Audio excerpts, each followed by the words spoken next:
Imagine you live in a country that is actually not a real country at all.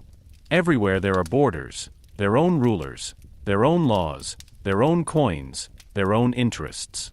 Bavaria, Prussia, Saxony, Württemberg, Hanover, Baden, Austria, and many other states stand side by side, sometimes with each other, often against each other. And yet one thought is growing among more and more people: why is there no common Germany? But this is exactly where the big question of this video begins.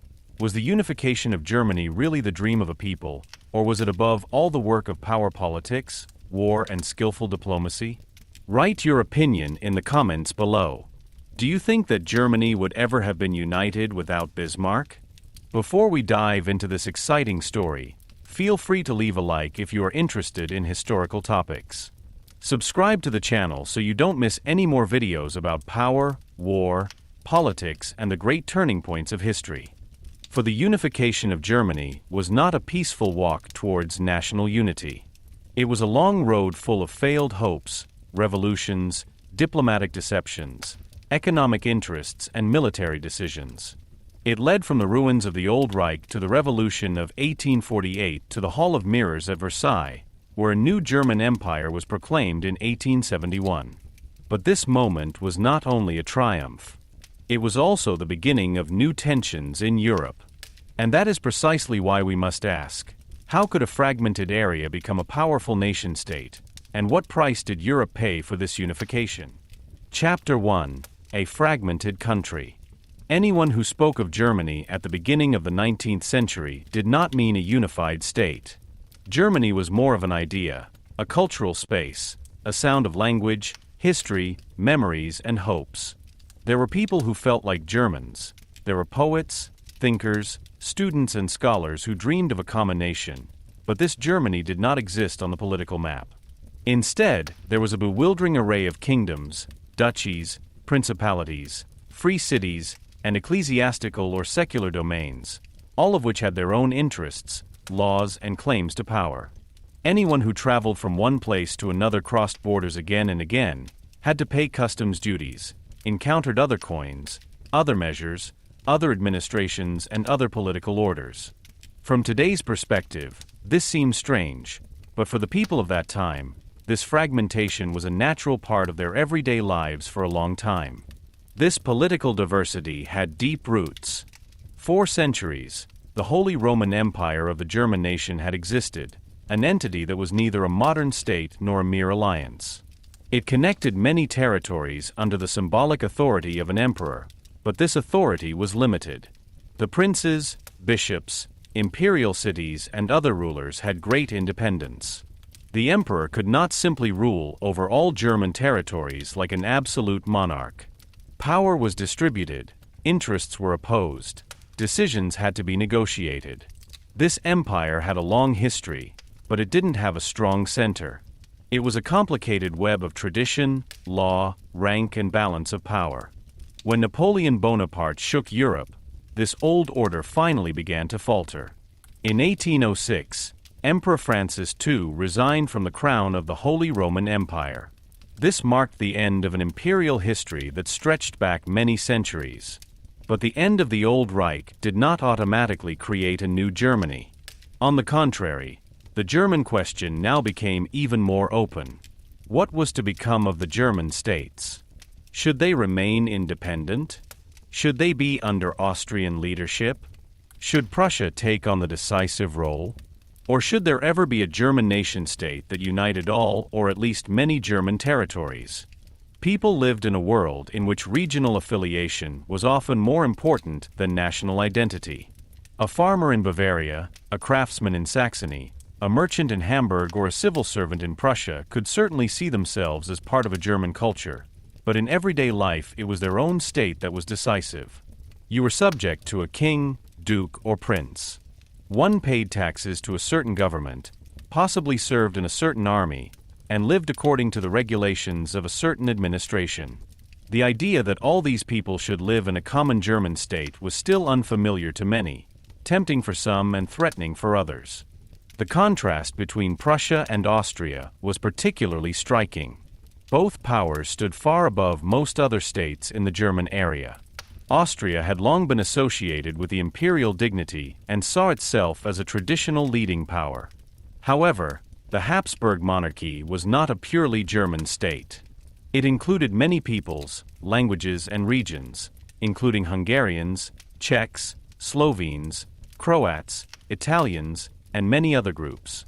This is precisely why a German national movement was problematic for Austria. If the idea of national unity became too strong, it could also affect the non-German parts of the Habsburg Empire and endanger the entire monarchy. Prussia was different. It was militarily strong, bureaucratically well organized, and had risen to become a major European power since the 18th century. But Prussia was not simply the natural leader of Germany either. Many southern German states distrusted him. Bavaria, Württemberg, and Baden had their own dynasties, their own traditions, and did not want to submit to Prussian domination without further ado.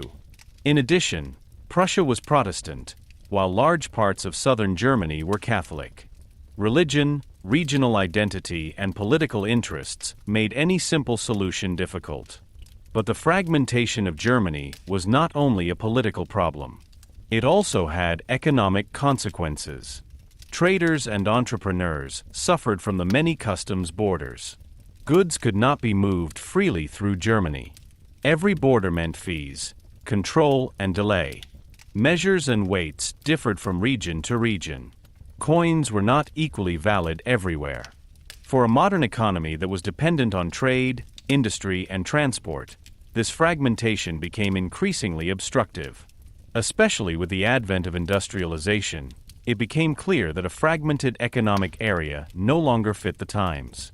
Factories, railways, and super-regional markets demanded more uniformity. At the same time, a growing awareness of the common language and culture arose among educated citizens, students, and writers. German literature, philosophy, music, and historiography played a major role in this.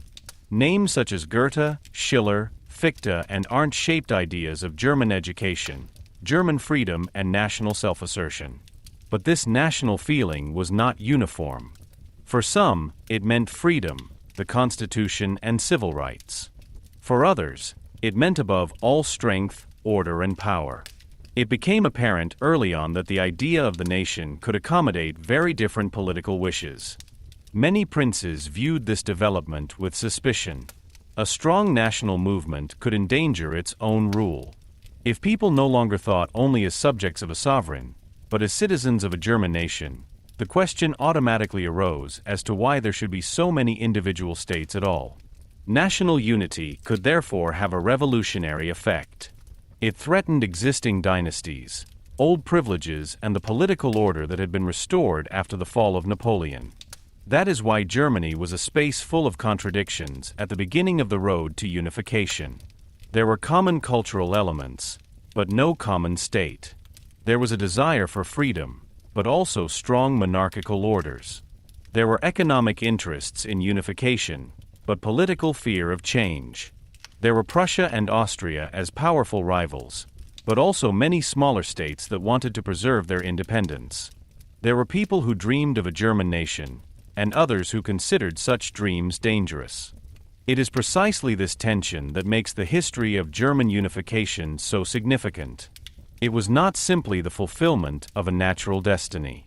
It was the result of power struggles, crises, wars, diplomatic decisions, and social changes. Germany did not necessarily have to come into being as it was in 1871. Other ways would have been conceivable. A greater German solution with Austria, a democratic republic after the Revolution of 1848, a loose confederation of states, or a permanently fragmented German space. None of this was excluded from the beginning. When people looked at the map back then, they didn't see Germany in the modern sense.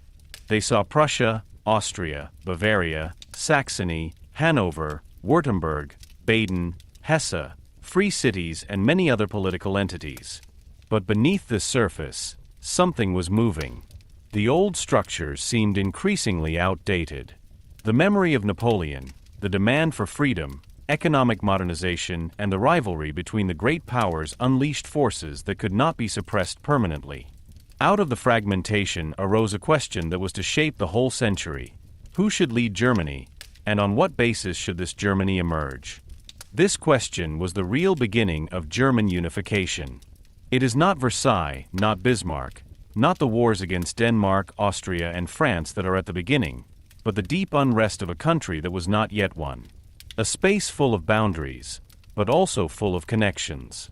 A people without a common state, but with a growing awareness of a common history. A political landscape in which old princely power and modern national ideas collided more and more. This tension was to give rise to one of the most momentous developments in European history. Chapter 2: The Heritage of the Holy Roman Empire. To understand why the unification of Germany in the 19th century was so difficult, you have to look further back than just Napoleon, Bismarck, or the wars of 1864, 1866, and 1870. The German fragmentation was no coincidence, nor was it a short-term result of political weakness. It was the legacy of a centuries-long imperial history that had grown deep into the structures of Central Europe. The Holy Roman Empire, later often referred to as the Holy Roman Empire of the German nation, was the political framework in which the German states developed for many centuries. But this empire was not a nation-state in the modern sense. It was not a unified Germany with a central government, a common army, a unified administration, and clear state borders. Rather, it was a multi-layered structure of princes, cities, bishops, knights, imperial estates, customary laws, and historical claims. It was precisely this special order that shaped the thoughts and actions of the German states long after their formal end. The empire arose in the Middle Ages from the combination of the East Franconian kingdom with the Roman imperial idea.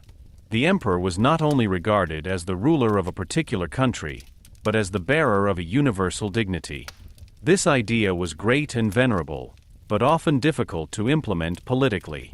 For the power of the emperor depended not only on his title, but on his actual domestic power, on alliances, on the consent of the princes, and on the respective balance of power. Unlike later absolutist monarchs, the emperor could not simply rule through. He had to negotiate, mediate, confirm rights, and take into account powerful imperial estates. The Reich was therefore never a simple command state, but an order of balance, questions of rank, and complicated legal relationships. An essential feature of this order was the strong position of the territories. Over the centuries, duchies, electorates, bishoprics, counties, and free imperial cities had secured more and more independence. Some gentlemen were big and powerful, others tiny. There were areas that consisted of several scattered parts of the country, and there were dominions whose borders were so confusing that they could hardly be meaningfully mapped. However, this fragmentation was not a mere absurdity for the people of the time. It was an expression of grown rights, old privileges, dynastic successions, and local identities. Every prince, every city, and every ecclesiastical territory defended its position, because political independence meant power, income, and prestige. The role of the electors was particularly important. They had the right to elect the Roman German king, who could later be crowned emperor. This elective kingship prevented a completely hereditary central monarchy. Although the Habsburgs provided the emperors almost continuously for a long time, their power was based not only on the imperial constitution, but above all on their own hereditary lands. The empire thus remained a space in which the great princes pursued their own interests. Bavaria, Saxony, Brandenburg, Prussia, Hanover, and many other territories acted not only as parts of a whole, but as independent political actors. They led alliances, pursued marriage policies, built up administrations, levied taxes, and maintained armies. The later German question was thus already laid down in the old empire. Who should actually lead in the German area if the imperial authority was not strong enough to unite everyone? The Reformation also changed the empire profoundly. With Martin Luther in the 16th century, a religious movement began that shook not only the church, but also the political order. Many princes accepted the new doctrine, others remained Catholic. Religion became a matter of domination, alliances, and political identity. The Peace of Augsburg of 1555 attempted to stabilize the empire by giving the sovereigns a decisive role in the confessional question. But the religious division remained and later intensified in the 30 Years' War. This war from 1618 to 1648 devastated large parts of Central Europe and left a deep trauma in its wake. He showed how dangerous the combination of religious antagonism, dynastic power politics, and foreign interference could become.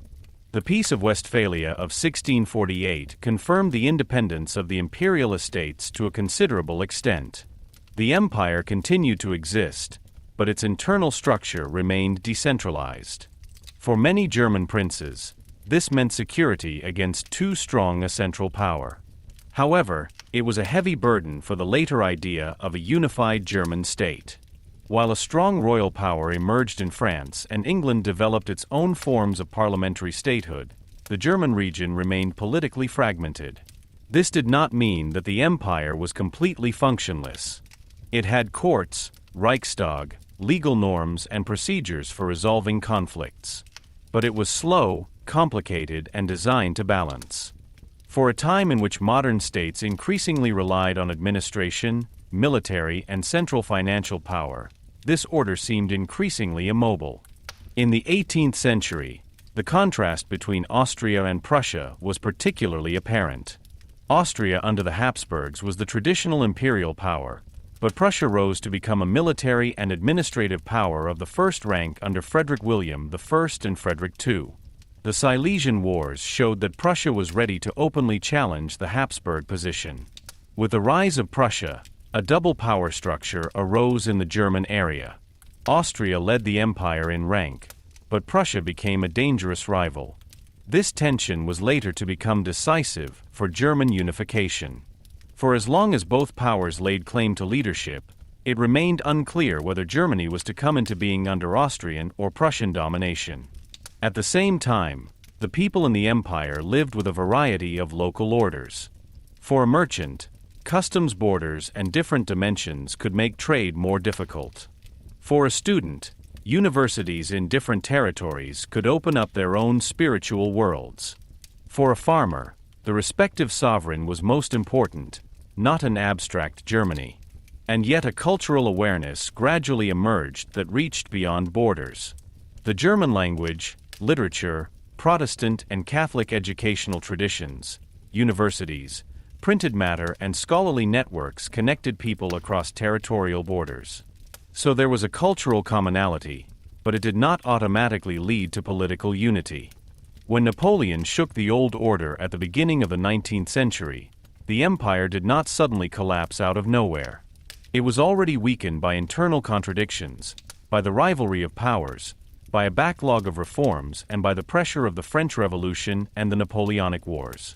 The Reichsdeputationsschluss of 1803 fundamentally changed the map. Many ecclesiastical territories and free imperial cities disappeared. Larger states were compensated and strengthened. Napoleon used this transformation to bind German states to France. In 1806, several German princes founded the Confederation of the Rhine under French protection.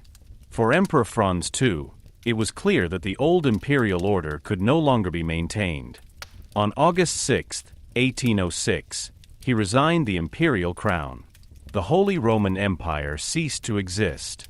But this ending was not simply a clean cut. With the empire, the old legal framework disappeared, but its political habits, regional identities, and power interests remained. The German princes had learned to defend their independence. Austria and Prussia remained rivals. The smaller states wanted to preserve their sovereignty. Many people continued to think regionally, dynastically, or denominationally. This is precisely why German unification after 1806 was so difficult. The old empire had not created a modern nation, but a landscape of rulers who felt culturally connected, but acted politically separate. The legacy of the Holy Roman Empire was therefore more than just fragmentation. It also consisted of a deep tradition of negotiation, the legal system, local freedom, and the fear of overpowering central power. For some, this legacy was an obstacle because it blocked national unity. For others, It was a protection against concentration of power and arbitrariness. This ambivalence accompanied German history until the founding of the German Empire in 1871. When Bismarck later opened the way to unification, he had to overcome not only current opponents, but also the long history of a region that had never learned to see itself as a single state. Thus, the Holy Roman Empire continued to be present after its fall. It lived on in the borders, in the dynasties, in the rivalries, and in political thought. The German question arose from this legacy. Should the old Reich become a modern nation-state? Should Austria belong or remain excluded? Should princes continue to rule, or should citizens have a say in constitutions? Should unity bring freedom or, above all, power? The answers to these questions were by no means self-evident. They had to be fought for, tested, and often bloodily decided in the decades that followed. This was precisely the tragedy and explosive power of German unification. It was an attempt to create something completely new out of a centuries-old order. Chapter 3: Napoleon and the beginning of a new way of thinking. When Napoleon Bonaparte swept across Europe, his power also hit the German states with a force that hardly any contemporary could have underestimated. For many people, Napoleon was initially not only a foreign conqueror, but also a symbol of a new era. The French Revolution had given rise to a political force that shook old orders, disempowered princes, shifted borders, and spread the idea that state and society did not have to be based solely on birth, tradition, and divine law. But these ideas did not come peacefully to Central Europe. They came with armies, occupation, levies, forced recruitment, and France's claim to shape Europe according to Napoleon's interests. It was precisely this mixture of modernization and oppression that made the Napoleonic era so contradictory and momentous for German history. Before Napoleon, the German region was characterized by a confusing multitude of small and medium-sized lordships. Many of these territories had grown historically, but were politically weak. Napoleon realized that this fragmentation could be useful for his plans. He dismantled old structures, rewarded princes who joined him, and punished those who resisted. The Reich's Deputationsschluss of 1803 had already eliminated many ecclesiastical lordships and free imperial cities and changed the map considerably. Under French influence, larger middle states were created, which Napoleon could use as allies and tools of his power. Bavaria, Württemberg, and Baden were promoted, received new territories, and were more closely tied to France. For their rulers, this brought prestige and territorial growth, but the price was political dependence. The decisive break came in 1806. Several German states joined forces in the Confederation of the Rhine and placed themselves under Napoleon's protection.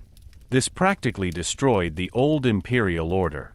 Emperor Francis II laid down the crown of the Holy Roman Empire, and an entity that had formed the political framework of Central Europe for centuries disappeared. For many contemporaries, this moment was almost incomprehensible. The old empire had been cumbersome, contradictory, and often powerless, but it had possessed tradition, rank, and symbolic significance. His end made it clear that the old world was no longer safe. What had survived for centuries could disintegrate within a few years. However, Napoleon's rule did not only bring destruction. In many German areas, reforms were initiated that broke up old structures. Administration and law were standardized, privileges of the nobility were partially restricted, ecclesiastical rights of rule were abolished, and modern authorities were created. In particular, the Code Civil, the French code of law, was introduced in some areas and brought new ideas of civil equality before the law, property, and state order. For citizens, lawyers, and civil servants, this development could have a liberating effect. It showed that a state could be organized rationally and did not have to consist solely of traditional privileges. At the same time, many people felt that these reforms were externally determined. What appeared to be progress was at the same time part of an occupation order. In Prussia, the defeats against Napoleon came as a shock. The defeat of Jena and Auerstedt in 1806 shook the Prussian state to its foundations. The army, which had been considered a symbol of Prussian strength since Frederick the Great, had been defeated. Berlin was occupied, The country had to accept harsh conditions, cede territories, and make high payments. But out of this humiliation arose a will to reform. Men like Stein, Hardenberg, Scharnhorst, and Gneisenau realized that Prussia could only survive if it renewed itself. The emancipation of the peasants, urban order, administrative reforms, and the reform of the military system were intended to make the state more efficient. It was no longer just aristocratic origins that were to count, but education, achievement, and state responsibility. These reforms were not democratic in the modern sense, but they changed the relationship between state and society. The military reforms, in particular, were significant. The Prussian reformers wanted to create an army that consisted not only of obedient subjects, but of men who felt connected to the state. The idea of universal conscription gained in importance. Thus, war was no longer understood as a matter of princes and professional soldiers, but as the task of the nation. This idea was later to become important for German unification. Because if people were willing to fight for a common fatherland, this fatherland had to be more than the property of a ruler.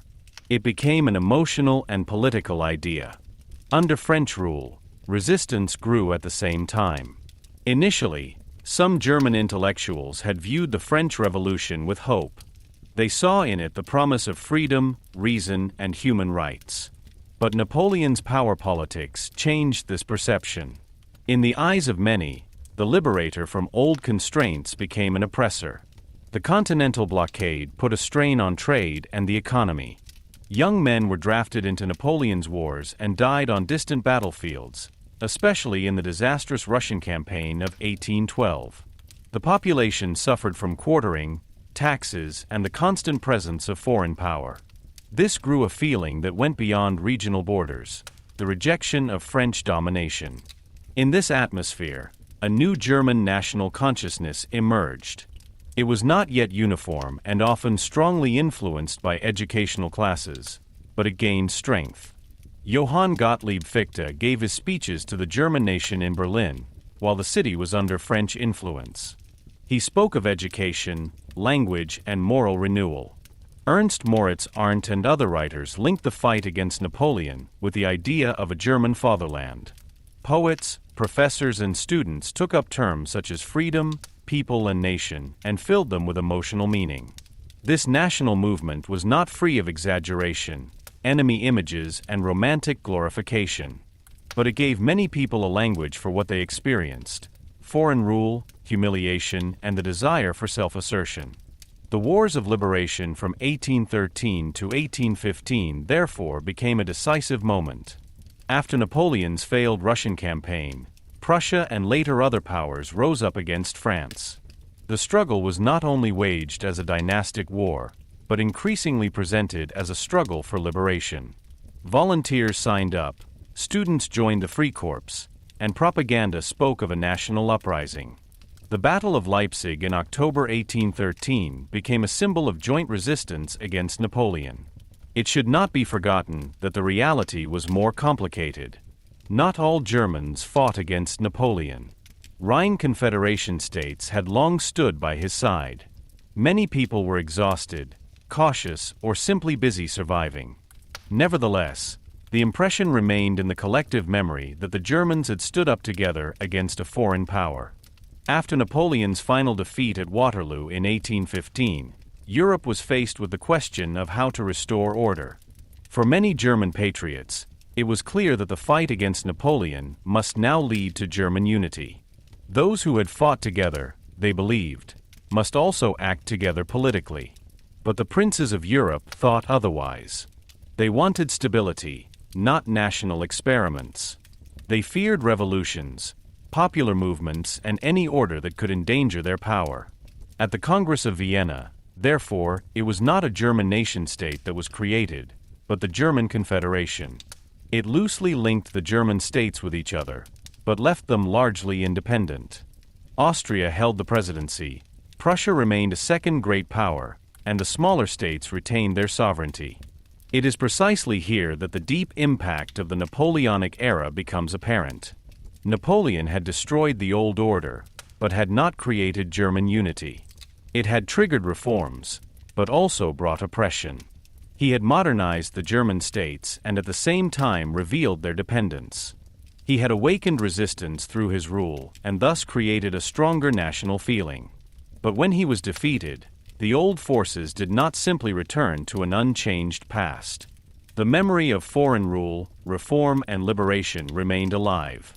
So German unification did not begin with Bismarck. It also began in the experiences of the Napoleonic era. People had seen that old empires could fall, that states had to be reformed, that national feelings could develop political power, and that freedom and power were dangerously closely linked. Napoleon had not united the German area, but he had shaken it up. It forced princes, civil servants, soldiers, citizens, and thinkers to rethink the state, the people, and the nation. This shock gave rise to an idea that could no longer be completely suppressed. Germany could be more than a landscape of many borders. It could one day become a common state. Chapter 4: The Congress of Vienna and the German Confederation. When Napoleon was defeated, Europe was faced with a task of enormous importance.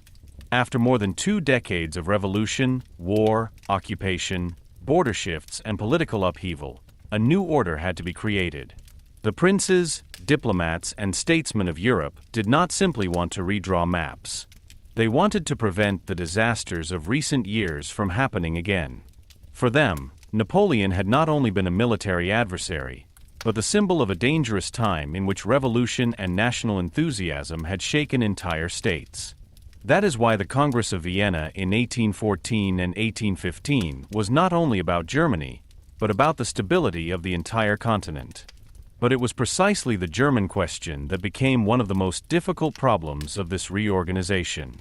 The representatives of the great powers, especially Austria, Prussia, Russia, Great Britain, and France, met in Vienna. It was remarkable that France was not completely excluded after Napoleon's defeat. The French Foreign Minister Talleyrand skillfully understood how to reintroduce his country into the concert of powers.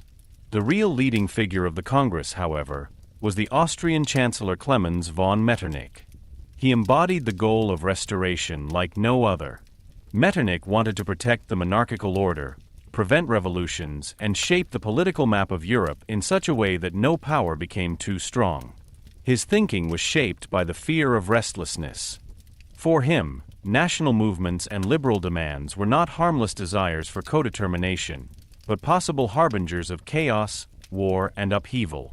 The German question posed a particular problem for Metternich. The Holy Roman Empire had fallen in 1806, and no one could restore it to its old form. Napoleon had changed the map too much. Too many smaller dominions had disappeared. Bavaria, Württemberg, Baden, and other central states had grown too strongly. At the same time, many German patriots wanted more than just a return to the old princely order after the wars of liberation. They had fought against Napoleon, spoken of the fatherland, made sacrifices, and hoped that a common state would emerge from this common struggle. But this is exactly what the rulers shied away from. A German nation-state would have changed the balance of Europe and threatened the power of many princes. The relationship between Austria and Prussia was particularly difficult. Austria continued to claim a leading role in Germany. The Habsburg monarchy was rich in tradition, diplomatically experienced, and connected to the old empire. But it was a multi-ethnic empire whose interests went far beyond Germany. In Vienna, Budapest, Prague, Milan, and many other cities, people of different languages, origins, and political expectations lived. A German nation-state would have sent a dangerous signal for Austria, because if the Germans demanded national unity, why shouldn't Hungarians, Italians, Czechs, or other peoples also raise their own national demands? Austria therefore wanted a German order that would secure its leading role but not unleash national dynamics. Prussia, on the other hand, had been strengthened by the wars of liberation. It had undergone reforms, regained military prestige, and received important territories at the Congress of Vienna, including parts of Saxony, Westphalia, and the Rhine province. The Western territories in particular were to become of enormous importance later, because they were economically dynamic and led Prussia more strongly into the German West. But in 1815, Prussia was not yet strong enough to openly claim leadership over Germany. It had to take into account Austria, Russia, Great Britain, and the German Middle States. In addition, Prussia itself was territorially torn, with eastern heartlands and western possessions that were not directly connected. The solution found in Vienna was the German Confederation. It was founded on June 8, 1815, and comprised 39 states, including Austria, Prussia, Bavaria, Saxony, Württemberg, Baden, Hanover, Hesse, numerous smaller principalities, and the free cities of Hamburg, Bremen, Lübeck, and Frankfurt. This federation was not a nation-state. It had no emperor, no common government, no unified parliament, no common administration, and no real central executive. Its purpose was above all external security and the preservation of internal order. The members remained sovereign. They retained their own rulers, laws, armies, and administrations. The federal government should unite without really unifying. The central organ of the German Confederation was the Federal Convention in Frankfurt am Main.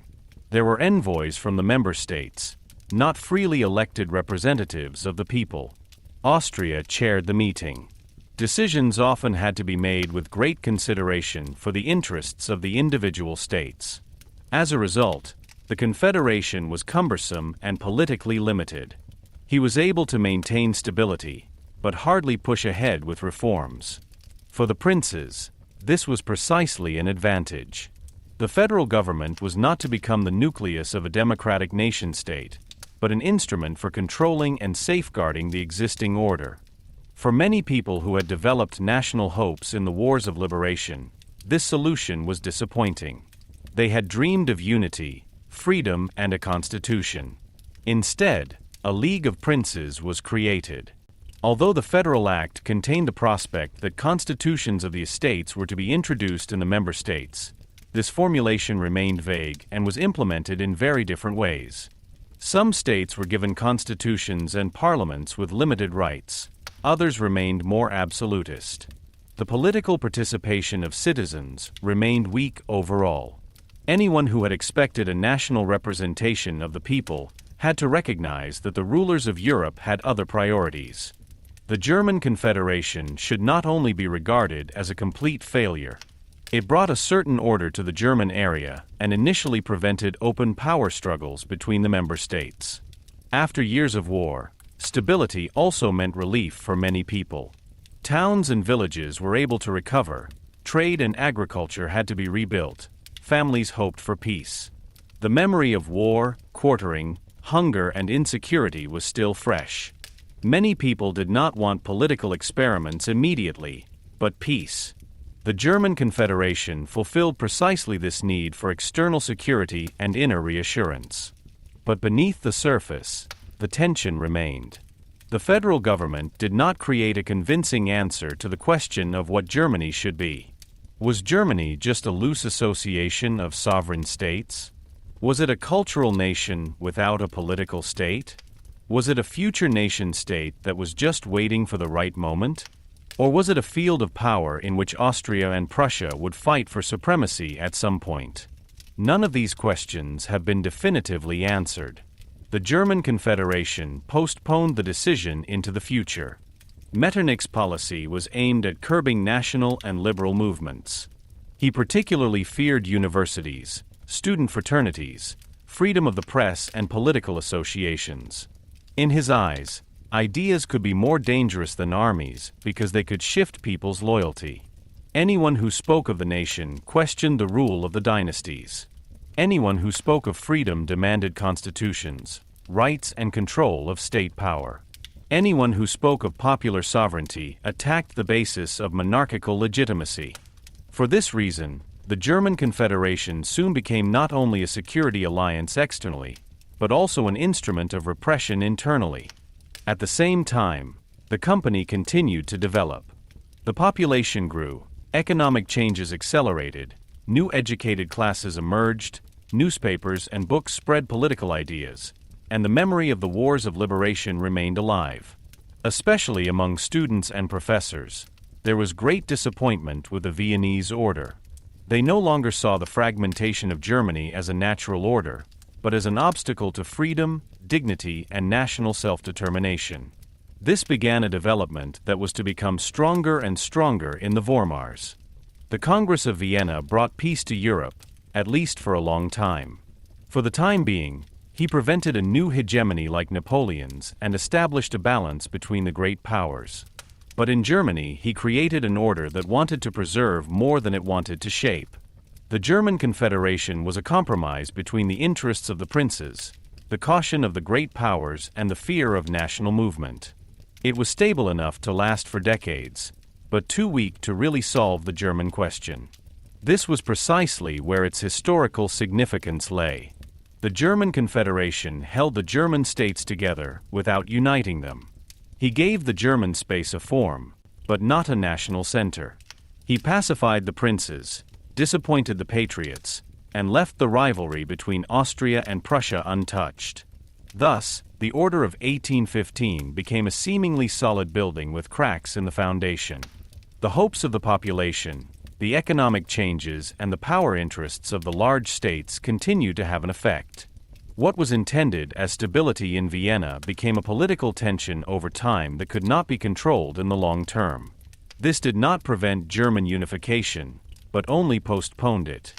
Chapter 5: Between Princely Power and Longing for Freedom. After the Congress of Vienna, Europe seemed to have come to rest outwardly. The great battles had been fought, Napoleon had been defeated, the maps had been rearranged, and the princes could hope that the old order would be restored. But beneath the surface, a restlessness remained that could not simply be eliminated by treaties, police decrees, and diplomatic decisions. In the German states, a generation grew up that still remembered the fight against Napoleon or knew it from their parents' stories. Many young people had learned to speak of the fatherland, freedom, and national dignity. They had experienced that political orders were not immutable. They knew that empires could fall, borders could be moved, and states could be reformed. This is precisely why they did not perceive the return to princely rule after 1815 as a natural order, but as a disappointment. Although the German Confederation had created an external framework, it did not fulfill the hopes of those who had dreamed of German unity. Instead of a nation-state, there was a loose association of sovereign princes. Instead of an elected parliament, there were government envoys in Frankfurt. Instead of comprehensive civil rights, censorship, official control, and political paternalism prevailed in many places. For the rulers, this order was reasonable because it promised stability. For many citizens, students, writers, and professors, however, it seemed like a betrayal of the ideals of the wars of liberation. They had fought against French foreign rule and hoped that a freer Germany would emerge from it. But now the same basic questions were in the room again. Who was allowed to have a say in politics? Who controlled power? And why did Germany remain fragmented? This dissatisfaction was particularly concentrated at the universities. Students were often young, educated, agile, and receptive to big ideas. Many of them belonged to fraternities that emerged after 1815 and combined national unity with liberal demands. These fraternities were more than student communities. They saw themselves as bearers of a new political consciousness. In their colors, songs, celebrations, and speeches, they combined the striving for a united Germany with the desire for constitutions, freedom of the press, and civic participation. This movement was not uniform. Some of its representatives were openly liberal and idealistic. Others thought romantically, nationally exaggerated, or even exclusionary. But what they had in common was the conviction that Germany should not remain a fragmented princely alliance in the long term. A particularly important symbol of this time was the Wartburg Festival in October 1817, when students and professors gathered at Wartburg Castle near Eisenach, a place of great historical and cultural importance. The Wartburg was a reminder of Martin Luther, of religious renewal, and of German history. The participants celebrated the anniversary of the Battle of the Nations near Leipzig and at the same time the Reformation anniversary. In speeches and songs, they demanded national unity, freedom, and a renewal of political life. For many, this festival was an expression of youthful enthusiasm and patriotic hope. For the authorities, however, it seemed threatening. Because here it became clear that political ideas no longer existed only in books, but could mobilize people. When students spoke publicly of unity and freedom, it could become a movement that escaped the control of the princes. The fear of the rulers was intensified by individual radical events. In 1819, the student Karl Ludwig Sand murdered the writer August von Kotzebue, who many nationalists regarded as a traitor and Russian agent. The act was politically motivated and shocked the German governments. For Metternich and other conservative statesmen, it was proof that liberal and national ideas could lead to violence and subversion. They used the attack to crack down on the opposition. In the same year, the Karlovy Vary resolutions were passed, which became one of the most important instruments of political repression in the German Confederation. The Karlovy Vary resolutions were aimed primarily at universities, the press and political associations. Burschenschaften were banned or monitored. Professors could be dismissed if they were considered a threat to the state, and the press was more strictly controlled. Newspapers, brochures, and books were subject to censorship. A central commission of inquiry was to track down revolutionary activities. This made it clear how much the princely power relied on control. Governments did not want to wait for thoughts to turn into uprisings. They already wanted to prevent the emergence of opposition networks. For many young intellectuals, this meant a bitter experience. The state did not confront them as a common fatherland, but as a suspicious authority. But repression could not completely extinguish ideas. It could ban meetings, censor newspapers, and monitor professors, but it could not prevent people from thinking about freedom and unity. On the contrary, the forbidden often gained additional attraction. Political conversations shifted into private circles, reading circles, inns, literary texts, and symbolic forms. Colors, songs, and historical memories became carriers of political messages. Black, red, and gold gradually developed into colors of the national and liberal movement. They stood for hopes that did not yet have a state form, but were becoming increasingly difficult to suppress from the public consciousness. During this time, the so-called Vormars emerged, the epoch between the Congress of Vienna and the Revolution of March 1848. It was a time of tension between stagnation and change. On the one hand, the governments adhered to the monarchical order. On the other hand, society grew. The population increased, cities became larger, trade and commerce developed, newspapers reached more readers, and the educated middle class gained in importance. People who paid taxes, ran businesses, studied, wrote, taught, or worked in administrations increasingly wanted to be more than just subjects. They wanted rights, reliability, publicity, and co-determination. The political order seemed less and less appropriate to the social and economic changes. The memory of the French Revolution also remained effective. For the princes, she was a nightmare. They saw it as the path to chaos, terror, regicide, and war. For liberals, on the other hand, despite all the excesses of violence, it was also proof that civil rights, constitutions, and popular sovereignty were conceivable. This contrast shaped the political culture of the Vormars. Conservatives warned of overthrow and anarchy. Liberals demanded the rule of law, constitutions, and a limited, controlled monarchy. Democrats went further and demanded stronger popular rule. National forces, on the other hand, wanted to overcome German fragmentation. Often these currents overlapped, but they were not identical. Not every liberal was a Democrat, not every nationalist was liberal, and not every supporter of German unity wanted a parliamentary order. Another important event was the Hambach Festival of 1832.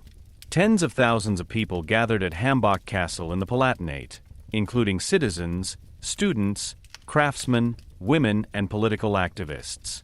It was one of the largest political rallies of the Vormars. The participants demanded national unity, freedom, civil rights, and in some cases, European solidarity among the freedom-loving peoples. The Hambach Festival showed that the movement had become broader. It was no longer just a student phenomenon. Citizens and members of the middle classes also publicly advocated political changes. For the authorities, this was again a warning signal. The reaction followed with increased surveillance and further restrictions. Nevertheless, the freedom movement remained internally torn. Some wanted reforms within the existing order. Others believed that only a revolution could bring real change. Some relied on Prussia as a possible leading power. Others distrusted Prussia's authoritarian structure. Some hoped for Austria. Others saw Austria as the biggest obstacle to national unity. The social question also slowly became more prominent.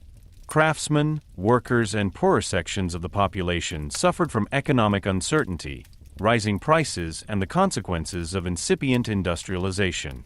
Their concerns were often more concrete than the constitutional debates of the educated middle class. Bread, work, and social security were just as important to them as freedom of the press or national unity. It was precisely this mixture that made the Vormars so explosive. It was not just about abstract political theories. It was about the lives of people who felt patronized, about young men who were persecuted for their convictions, about professors who lost their chairs, about journalists whose texts were banned, about citizens who wanted to take on political responsibility, and about princes who saw their world threatened. The rulers also did not act only out of malice or narrow-mindedness. Many of them were shaped by the experience of revolutionary violence and Napoleonic wars. They feared that too much freedom could lead not to stability, but to civil war and international insecurity. This fear was a strong motive of the Restoration policy. But the longer the Order of 1815 existed, the more clearly its limitation became apparent. It could force calm, but it could not offer a convincing future. It was able to pursue opposition, but it could not eliminate the reasons for discontent. She was able to postpone the German question, but could not answer it. The contrast between princely power and the longing for freedom became the basic conflict of an entire generation. It condensed the central themes of later unification: nation, constitution, civil rights, power, order, and the question of whether Germany would emerge from below through a popular movement or from above through state power. On the eve of the Revolution of 1848, the German region was therefore still outwardly orderly, but inwardly tense. The princes ruled, the censorship worked, the German Confederation existed, and Metternich's system seemed powerful. But beneath this surface, expectations had built up that could not be permanently suppressed. People have learned to ask political questions. They had developed symbols, memories, and demands. They knew that unity and freedom could be thought of as possible, even if they had not yet been realized. The quiet dissatisfaction of the Vormars was soon to turn into an open revolution. Chapter 6: Economy as the Engine of Unity. While there were arguments about freedom, the Constitution, and national unity in the universities, newspapers, and political circles, Germany also changed in a different, quieter, and often less pathetic way. This change began not with grand speeches, not with revolutionary banners, and not with battles, but with goods, roads, customs barriers, factories, railways, and account books. German unification was not just a political or military development.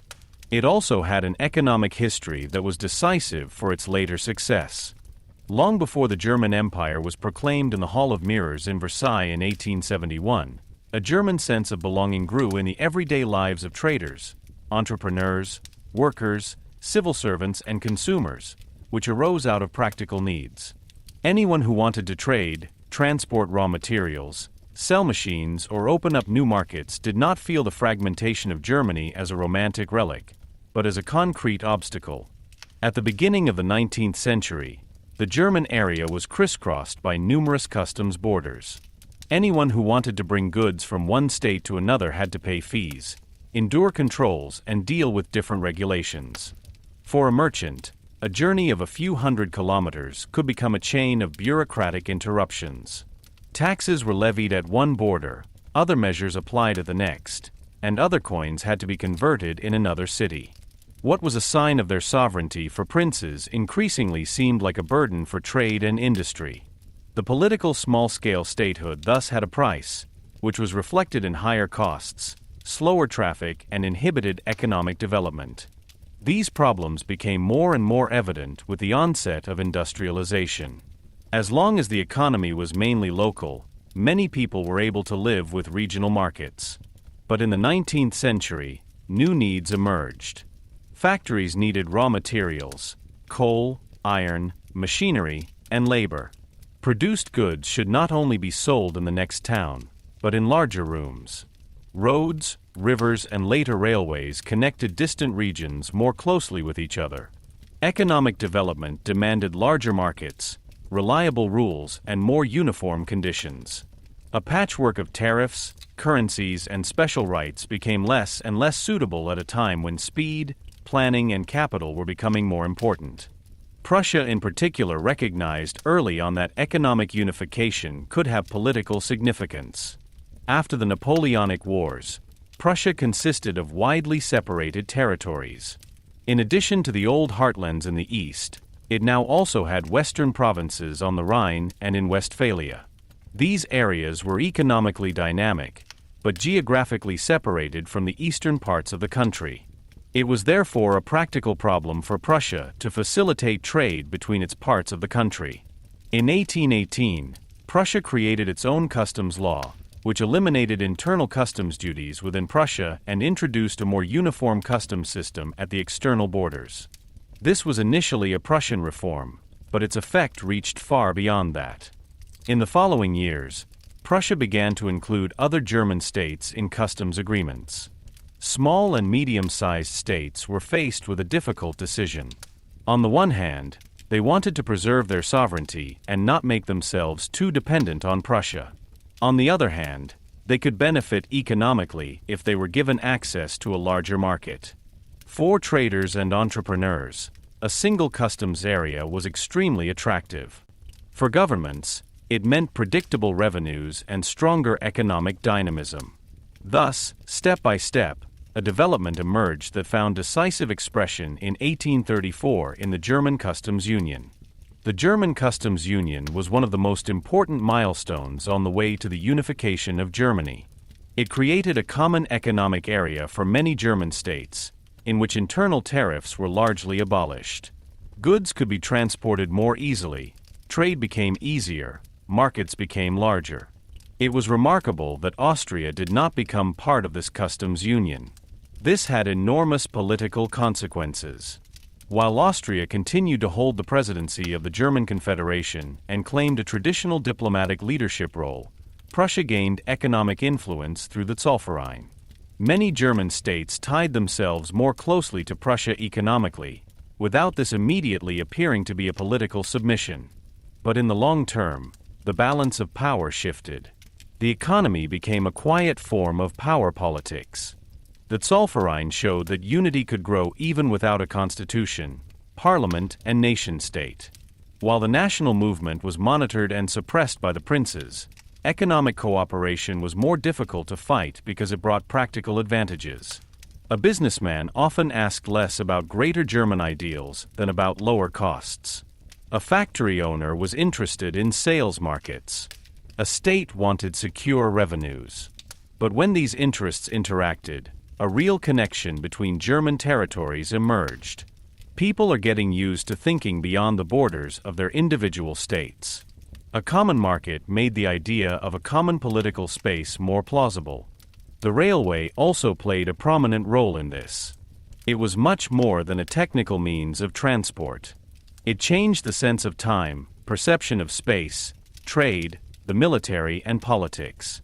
Distances that used to take days or weeks were covered in hours or a few days. Raw materials could be transported faster, products could be resold, and people could be moved more easily. The railway connected cities, industrial centers, ports, and raw material areas. She made it clear that the future did not lie in closed small states, but in networked spaces. Where rails were laid, new economic relationships and new dependencies emerged. The railway also had a military significance that could hardly be overestimated later. Troops could be moved more quickly, supplies transported more efficiently, and strategic planning implemented more precisely. Prussia understood this meaning particularly well. The combination of administration, military, industry, and railways became a decisive advantage. This created a modern state force that was not only based on courage or tradition, but also on organization, technology, and logistical efficiency.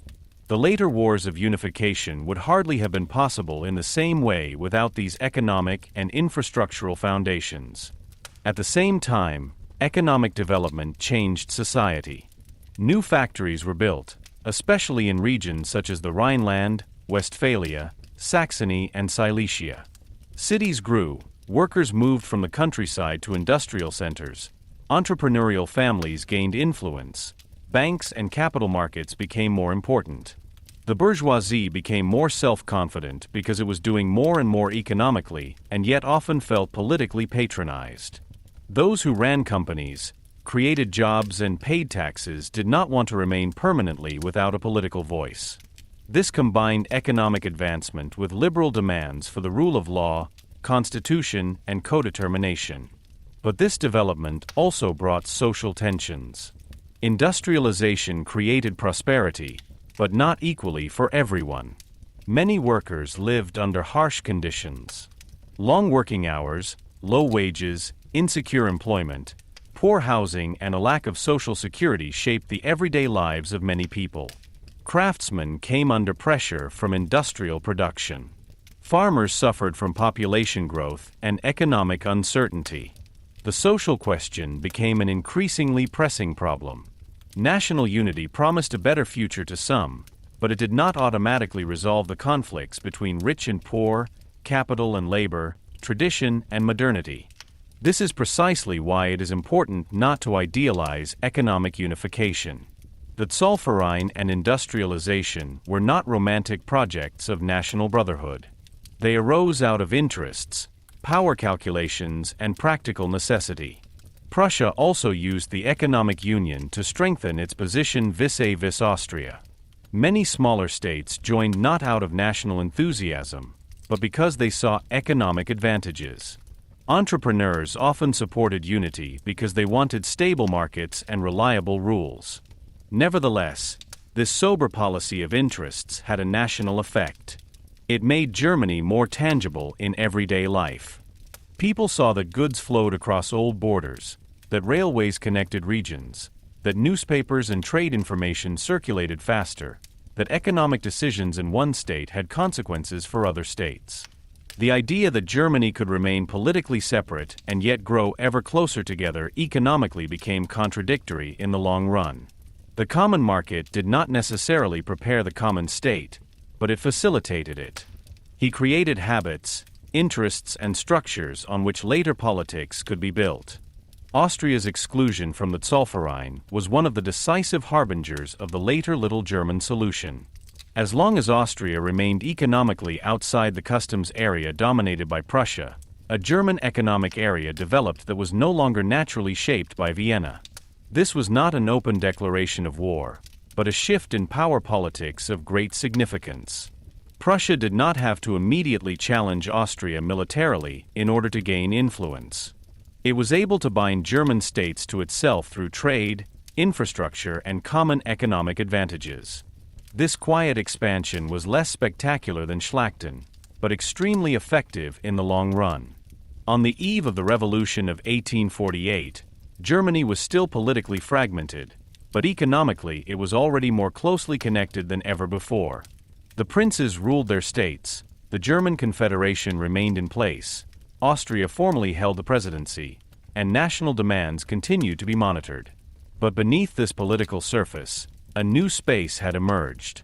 Merchants, manufacturers, railway engineers, workers, civil servants, and consumers increasingly lived in contexts that went beyond national borders. Unity was not only demanded, it was already practiced in some cases. Thus, the economy became a motor of German unification, not because it could create a nation-state on its own, but because it improved the conditions for it. It showed the advantages of greater unity, weakened the practical significance of many borders, and strengthened Prussia's position. It connected regions, accelerated communication, promoted industrial power, and created interests that demanded political order. While poets and students sang of unity and politicians argued about constitutions, goods trains were rolling, locomotives were steaming and factory towns were growing. They heralded a Germany that had not yet had an emperor, but was already beginning to grow together economically. Chapter 7: The Revolution of 1848. The Revolution of 1848 was one of those moments when history suddenly seems to run faster. For years, dissatisfaction, hopes, fears, and political demands had built up. Liberal citizens demanded constitutions, the rule of law and freedom of the press. National forces demanded the unification of Germany. Democrats wanted further political participation. Workers, craftsmen, and poor sections of the population suffered from economic hardship, rising prices, and an uncertain future. The order of the German Confederation had suppressed many things, but solved little. She had forced silence, but had not given a convincing answer to the questions of a changing society. When revolutions broke out in Europe in 1848, it became clear how fragile the apparent stability of the Restoration period had become. The immediate impetus came from France. In February 1848, the July monarchy was overthrown, King Louis Philippe abdicated, and the Second Republic was proclaimed.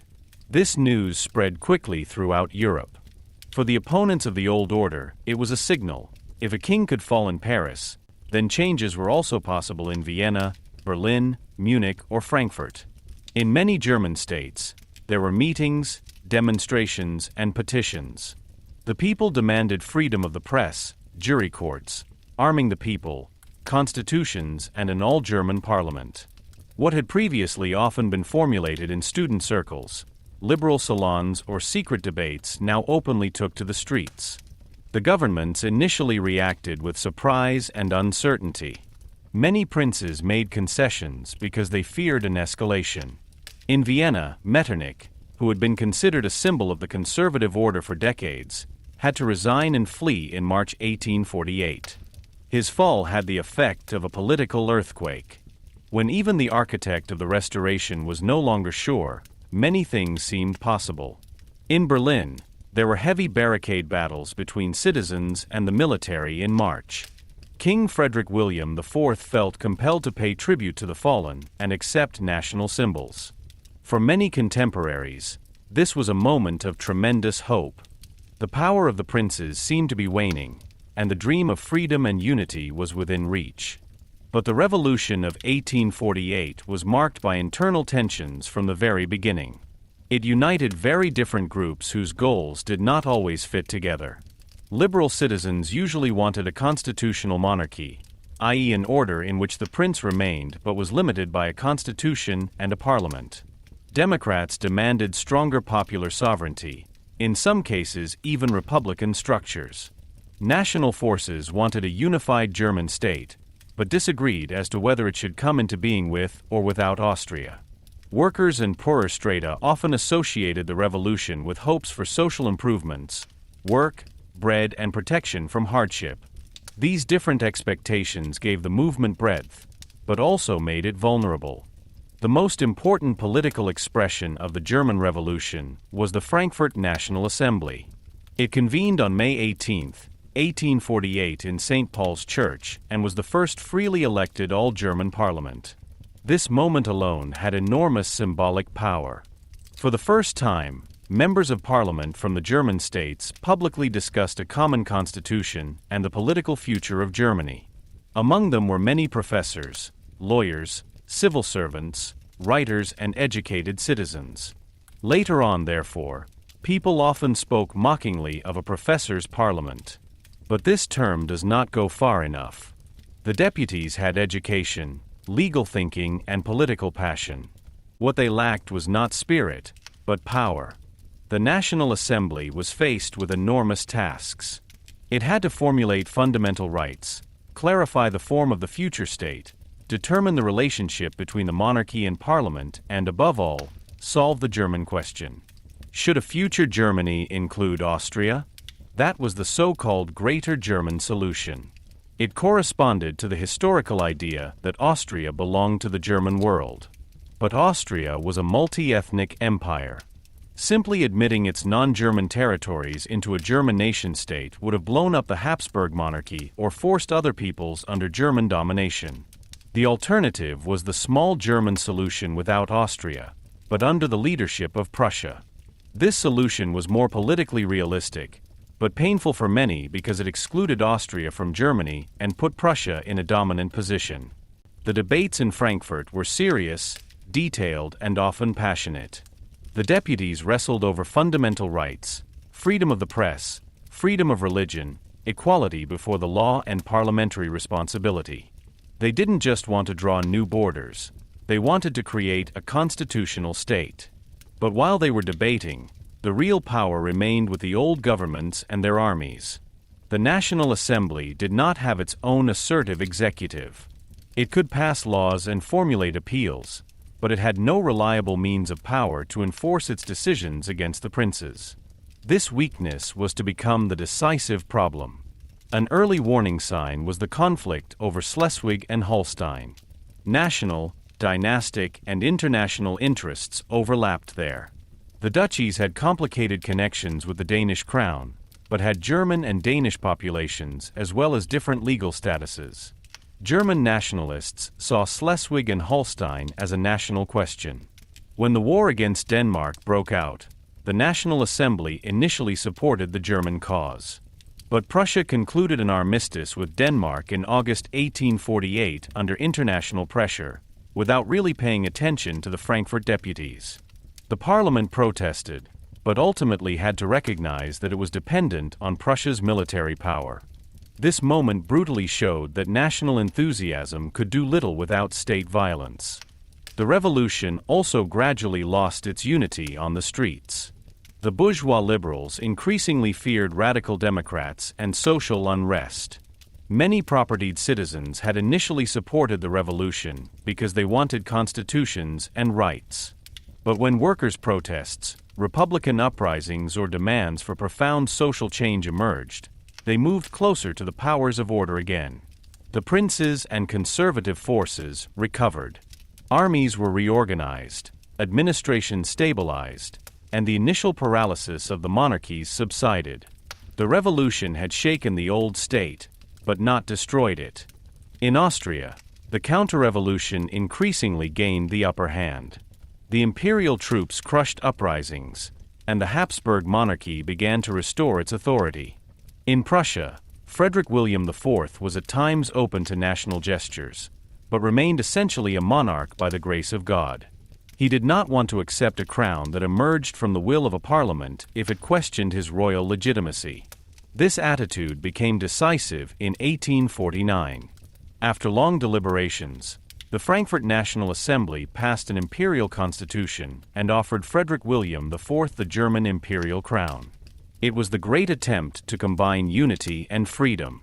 A German empire was to be created, with a hereditary emperor at the head and an elected parliament. But the Prussian king refused. For him, the crown offered to him by representatives of the people was not a legitimate ruling crown. The idea that he did not want to accept a crown from the hand of the revolution became famous. Behind this rejection were not only personal convictions, but also political calculations. Without the consent of the other princes and without a secure basis of power, the acceptance of the crown would have triggered a conflict with Austria and the German governments.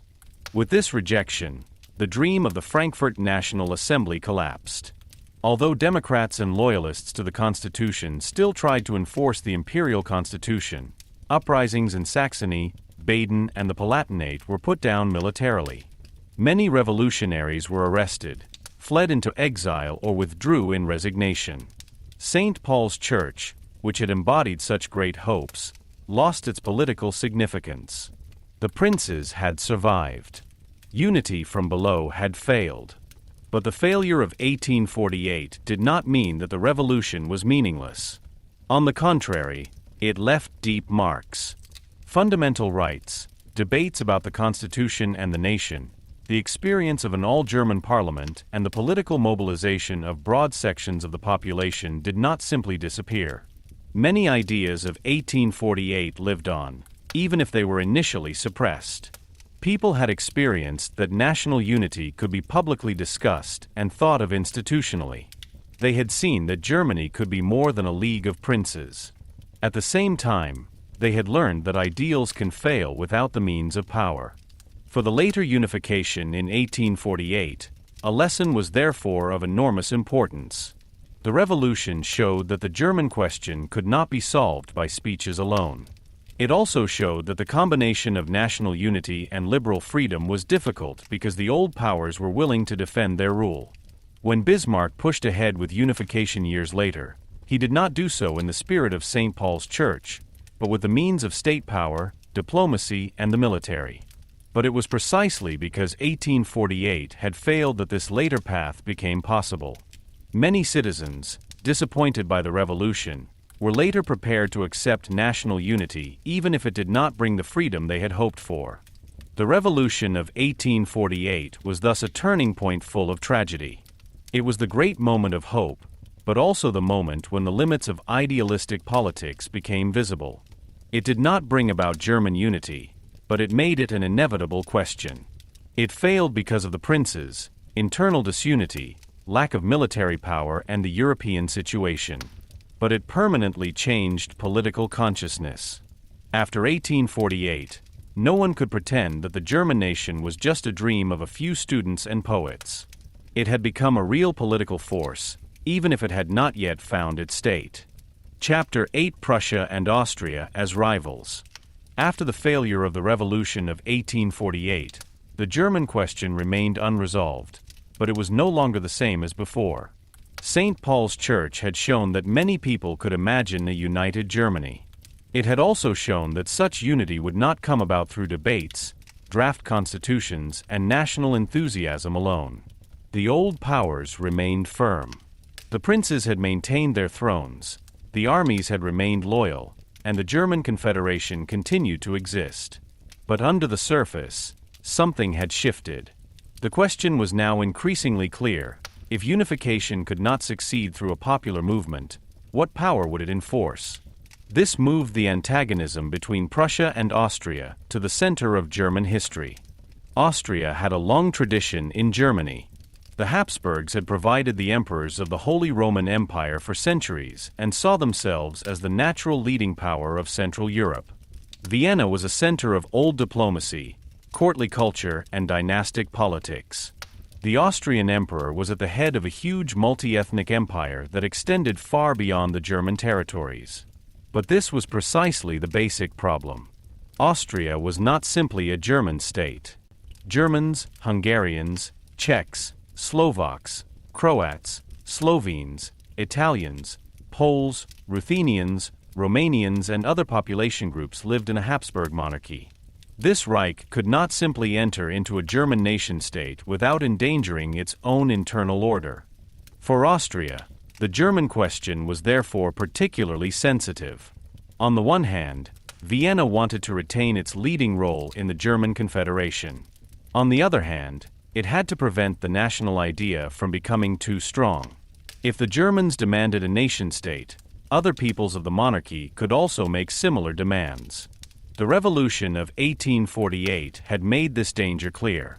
Uprisings had broken out in Vienna, Prague, Budapest, and northern Italy, and the Habsburg monarchy had struggled to maintain its unity. From the Austrian point of view, national enthusiasm was not a harmless expression of cultural affiliation, but a political explosive force that could tear the entire empire apart. Therefore, after 1848, Austria relied on restoration, control, and the preservation of the German Confederation as a loose association of states. Prussia was faced with a different situation. Prussia was not a modern democratic nation-state either, but a monarchy with a strong military, a conservative elite, and a pronounced sense of status. But Prussia was more oriented towards the German region than Austria.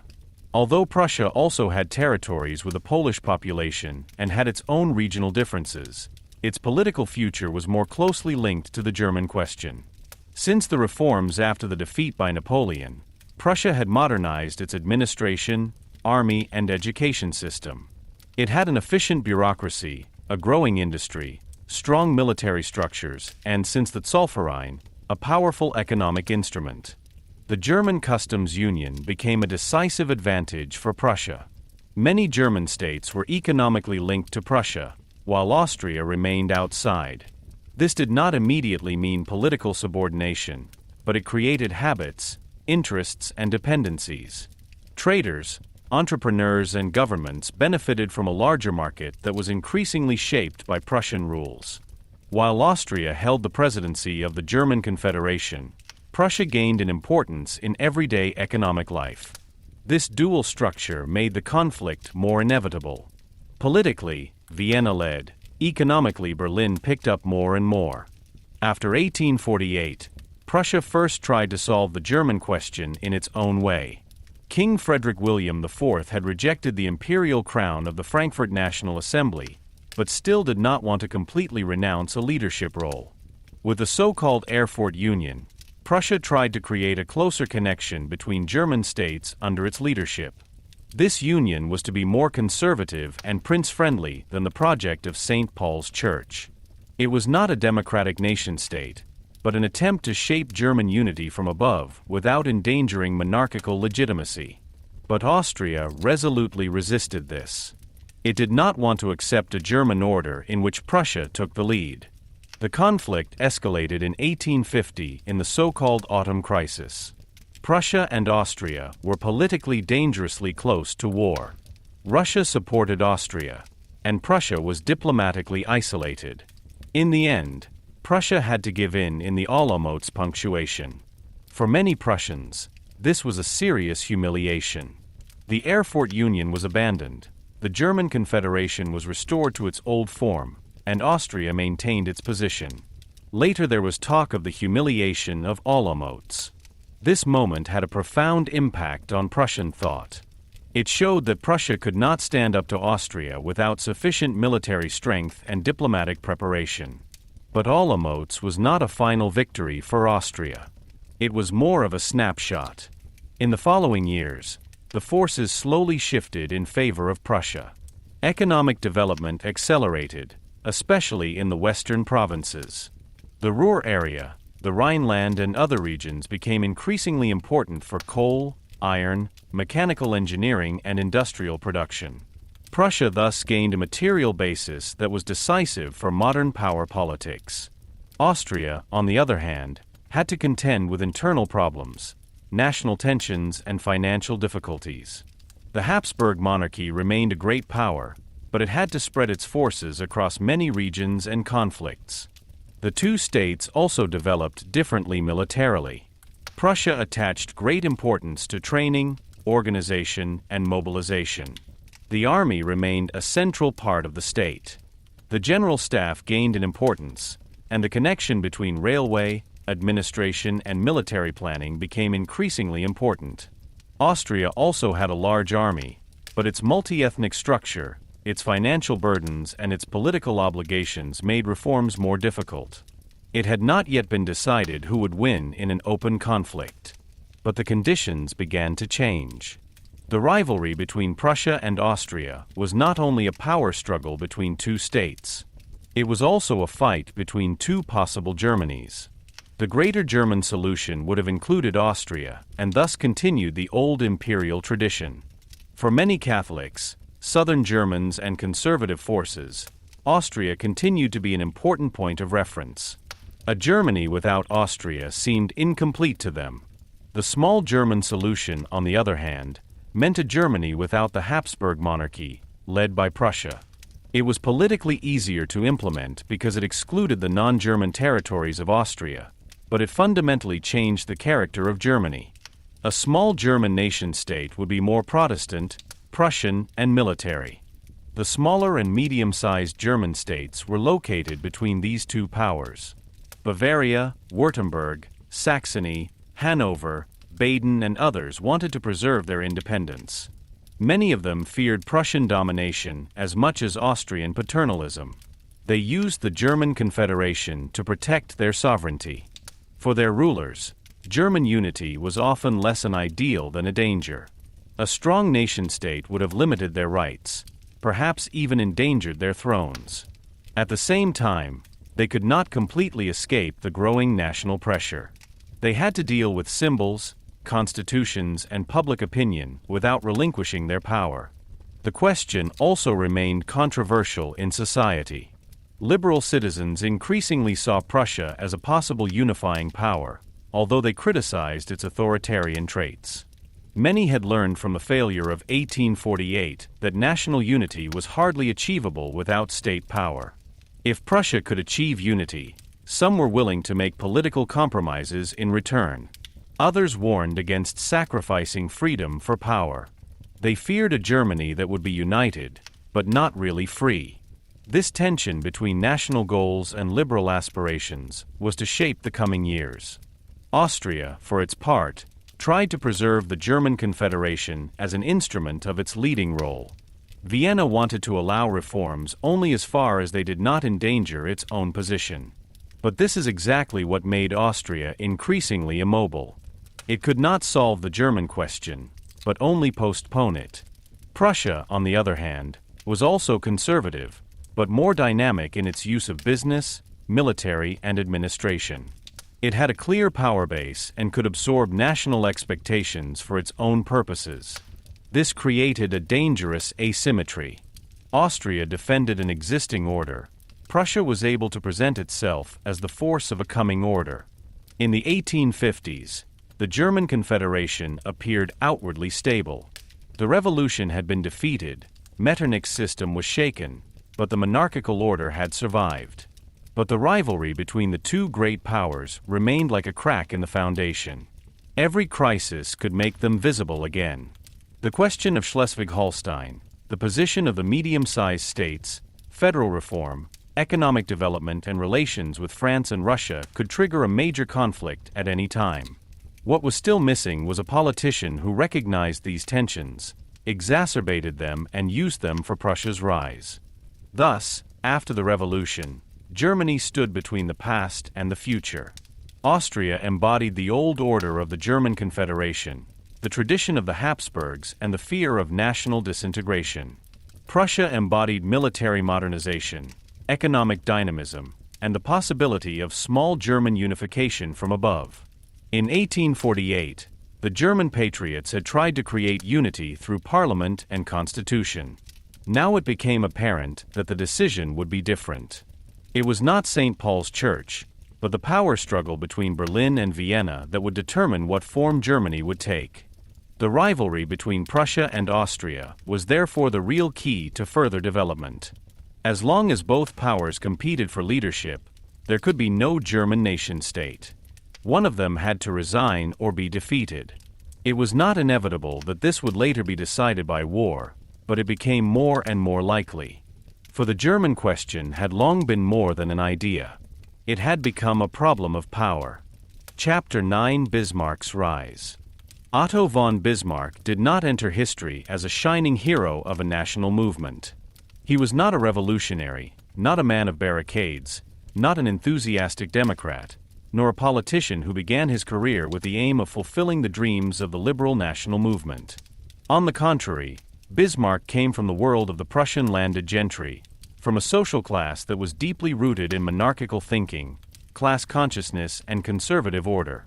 He was born in 1815 at Schönhausen Castle in the Altmark, the same year in which the Congress of Vienna redefined the order of Europe and the German Confederation was created. In retrospect, this date alone seems symbolic. Bismarck's life began at a time when Germany was politically fragmented, Austria was still considered a leading power, and Prussia was destined to be the future center of Germany, although significant, but by no means self-evident. Bismarck grew up in an environment in which loyalty to the king, distrust of revolutions, and the defense of aristocratic interests were taken for granted. His family belonged to the East Elbe Junkertum, the Prussian landed gentry that combined land ownership, military service, and state loyalty. This background had a deep impact on him. He did not understand politics first and foremost as the moral realization of general ideals, but as a struggle for power, order, and interests. For him, the state was not an abstract entity that emerged from the will of the people, but a historical power, supported by the crown, army, administration, and social hierarchy. Nevertheless, it would be too easy to regard him only as a rigid reactionary. Bismarck could think very conservatively, but he was not a man who clung to old forms when they stood in the way of Prussian power. This was precisely where his particular strength lay. He combined monarchical conviction with unusual tactical agility. In his youth and early career, Bismarck did not necessarily seem like someone who would one day determine the fate of Europe. He studied law, entered the civil service, left it for a time, and lived as a landlord. His temperament was considered passionate, sometimes uncontrolled, often mocking and challenging. He loved country life, hunting, social gatherings, and clear words. But behind this outward roughness, a sharp political mind developed. Bismarck observed people closely, recognized weaknesses, understood interests, and had an extraordinary sense for the right moment. He could wait, provoke, give in, and strike when it seemed useful to him. His political rise began during the Revolution of 1848. While many citizens and students saw in the revolution a hope for freedom and national unity, Bismarck regarded it with deep rejection. For him, it was a danger to the monarchical order and to Prussia's stability. He defended royalty resolutely and opposed liberal demands, which he believed undermined the authority of the state. This attitude already showed a basic feature of his thinking. He distrusted parliamentary enthusiasm, political principles, and public moods if they were not secured by power. The events of 1848 confirmed his conviction that speeches alone do not build states. The Frankfurt National Assembly had drafted a constitution and offered an imperial crown, but without an army and without the consent of the princes, it remained powerless. Bismarck learned a lesson from this that would later determine his actions. If you want to shape history, you need not only ideas, but also means of power. After the revolution, Bismarck gained importance as a conservative politician. He became a member of the Prussian state parliament and attracted attention with his sharp speeches. Many liberals saw him as a dangerous opponent, a man of the old nobility who despised freedom and the Constitution. But even within conservative circles, Bismarck was not always comfortable. He was too independent, too unpredictable, too unwilling to stick to formulas. His loyalty was to the Prussian crown, but he did not understand this loyalty as blind adherence to every traditional policy. If Prussia was to become stronger, he was convinced that it had to act wisely, use alliances, isolate opponents, and also use national feelings when they served the state. A decisive school of his political development was his diplomatic activity. In 1851, Bismarck became Prussian envoy to the Bundestag of the German Confederation in Frankfurt. There he encountered Austrian diplomacy at close quarters. Frankfurt was not a place of great popular representation, but a scene of cautious, often tough power politics between the German governments. Austria held the presidency and often treated Prussia as a subordinate partner. Bismarck found this attitude humiliating and at the same time learned how skillfully Vienna used its traditional position. In Frankfurt, it became increasingly clear to him that Prussia could not seek its future permanently in the shadow of Austria. The two powers did not simply stand next to each other, they competed for the same space. As long as Austria dominated the German Confederation, Prussia could not become a leading German power. These years changed Bismarck's view of the German question. He was not a nationalist in the romantic sense. He was not interested in realizing the songs and dreams of the fraternities. But he recognized that the national idea was politically useful. If the longing for unity could strengthen Prussia's power, then it could not be left to the liberals. Bismarck saw more clearly than many conservatives that the national movement would not simply disappear. It could be suppressed, ridiculed, or fought, but it remained a force. The decisive question was therefore who would steer it. Would it remain directed against the monarchies, or could Prussia put it at the service of its own state power? His later legations in St. Petersburg and Paris also broadened his horizons. In Russia, he learned the importance of international backing, and in France he observed the policies of Napoleon III, who skillfully combined national issues and dynastic power interests. Bismarck understood that the German question could not be decided in isolation. Every change in Germany affected Europe. Austria, France, Russia, and Great Britain would react to a Prussian expansion. Anyone who wanted to reshape Germany had to think not only in Berlin or Frankfurt, but in terms of European equilibria. This realization later became central to his politics. Bismarck did not wage wars lightly, but prepared them diplomatically in such a way that Prussia's opponents were as isolated as possible. The real turning point of his rise came in the early 1860s. A serious constitutional conflict had broken out in Prussia.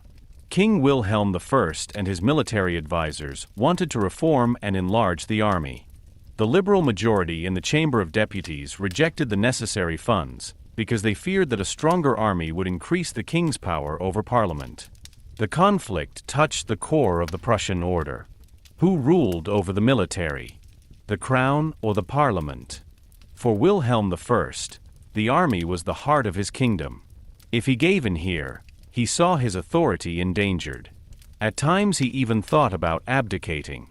In this crisis, Bismarck was appointed Prussian Prime Minister in 1862. Many liberals saw this as a declaration of war. They expected a tough representative of reaction, and in some respects they got it. Bismarck was prepared to govern against the parliamentary majority and to solve the army conflict not by giving in, but by power politics. His statement that the big questions of the time are not decided by speeches and majority decisions, but by iron and blood, became famous. This sentence is often understood as a pure glorification of the war, but it was above all a provocation against the liberal deputies.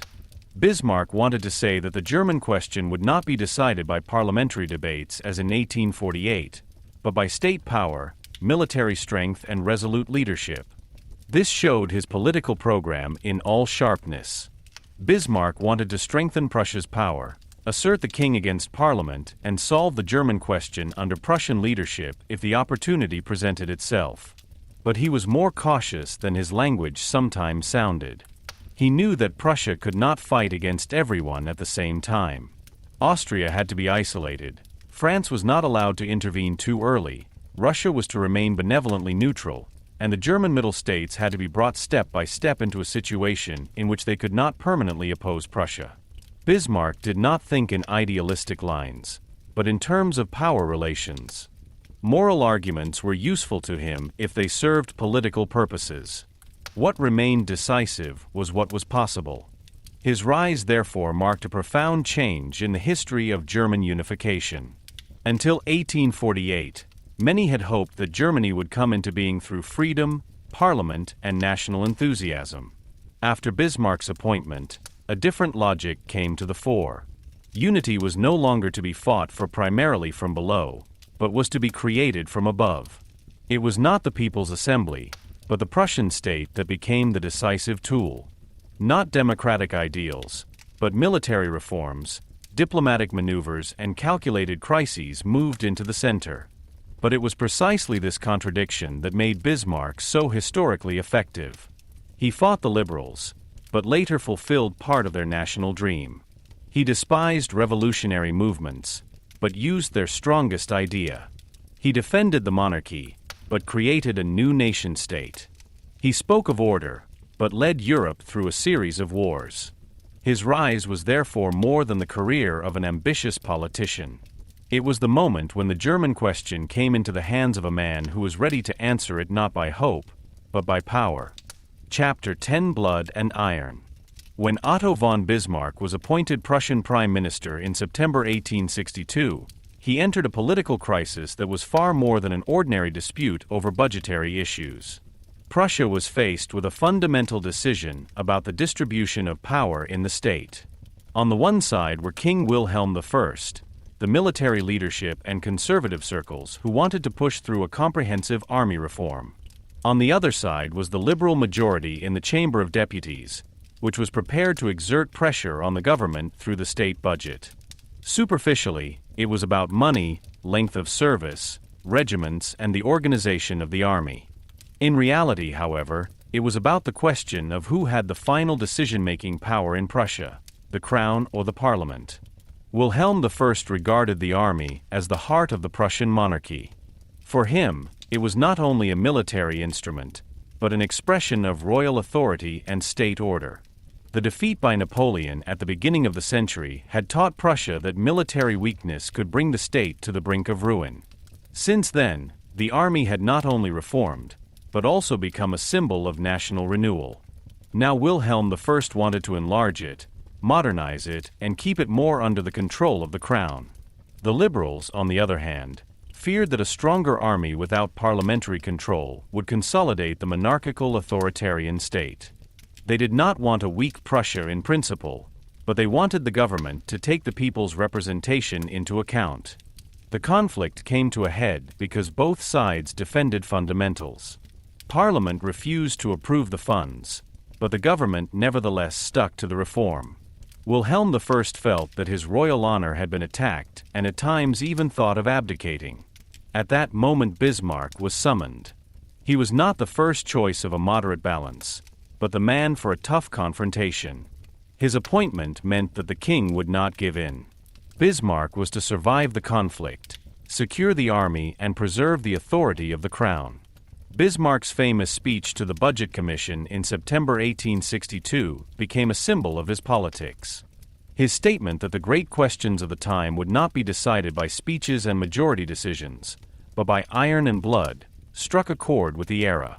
This sentence was later often understood as a mere war slogan, but it was more than that. Bismarck set the experience of 1848 against the hopes of liberalism.